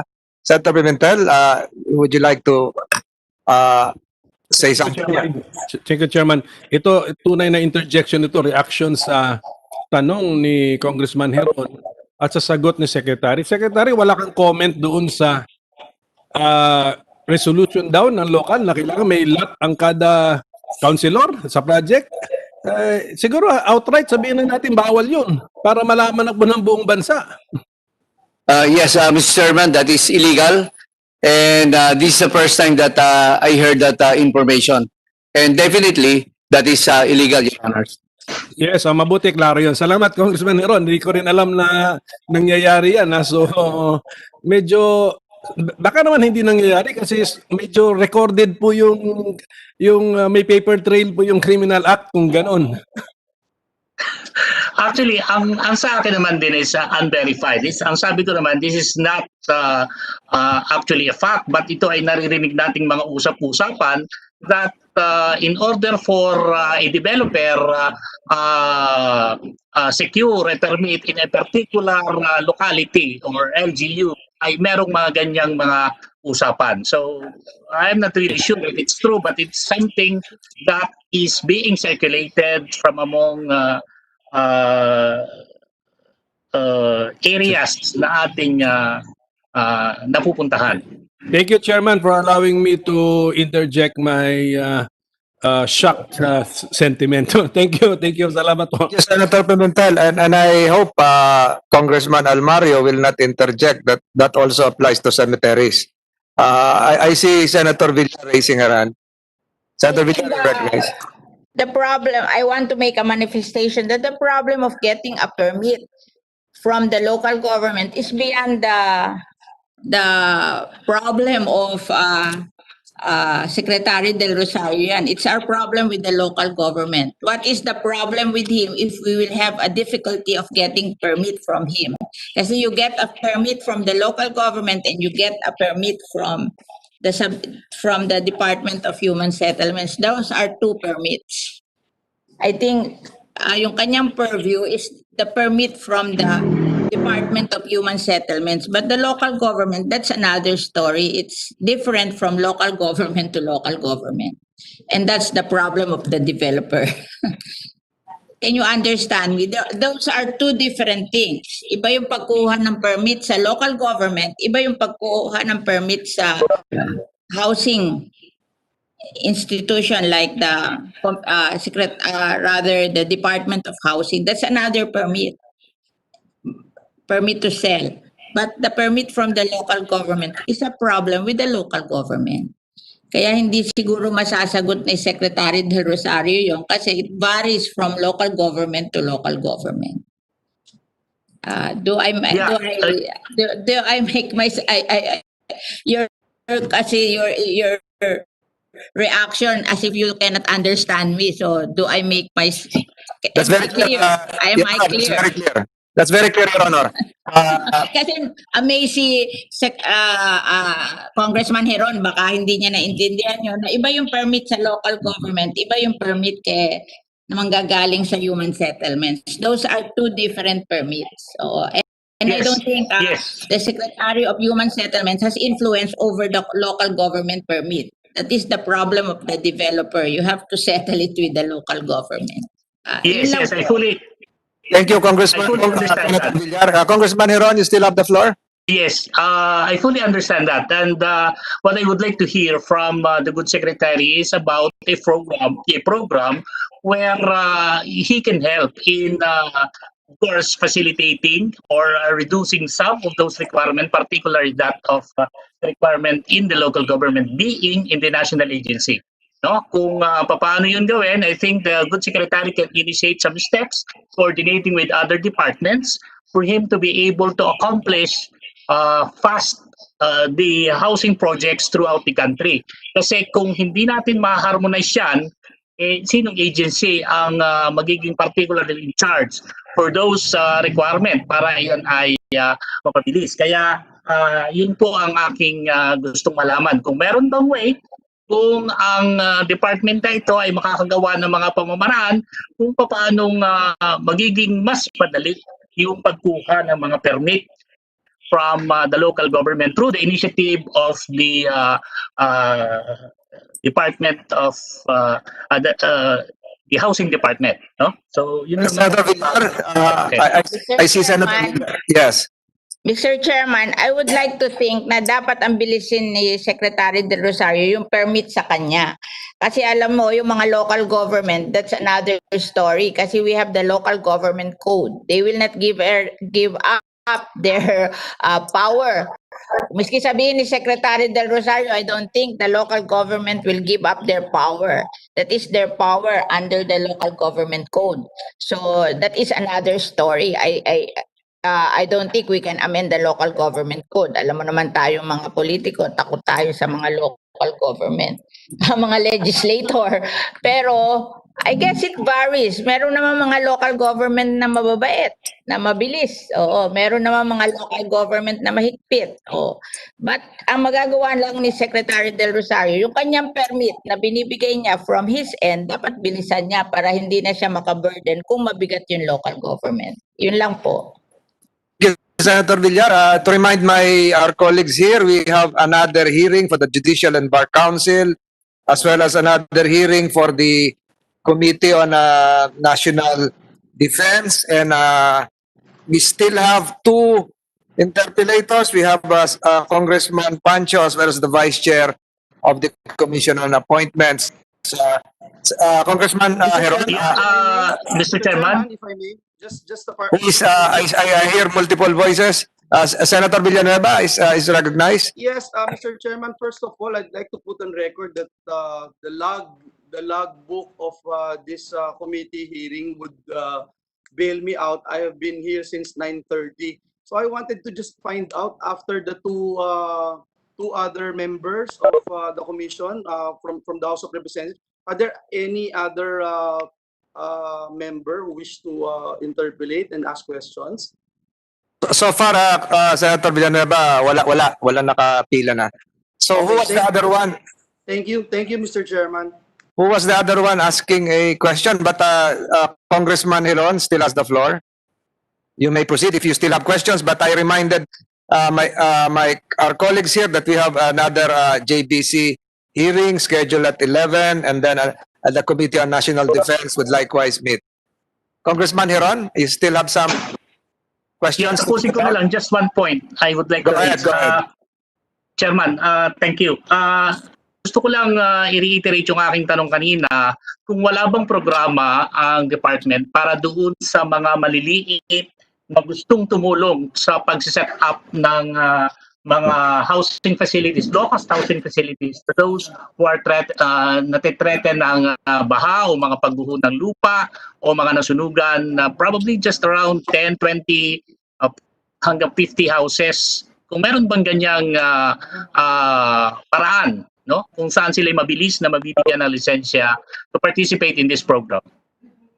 Mr. Chairman, what we will be doing is we are coordinating with the DILG so that we can come up with a joint memorandum of agreement so that we can address this issue through this memorandum of agreement with the DILG. Okay. So sana po ay magkaroon ng ganyang facilities sapagkat there are a lot of cooperatives who would like to help and partake in that responsibility to provide housing, low-cost housing facilities, particularly in rural communities, no? Para mapabilis natin yung programa sa pagpapatayo ng bahay para sa ating mga mahihirap na mga kababayan. So, maraming salamat, Mr. Chair. Maraming salamat, Secretary. Thank you, Congressman Hiron. To recap everything that were raised by our colleagues, Congressman Almario is asking the nominee to provide him some immediate, innovative, streamlining solutions, especially as to the permitting process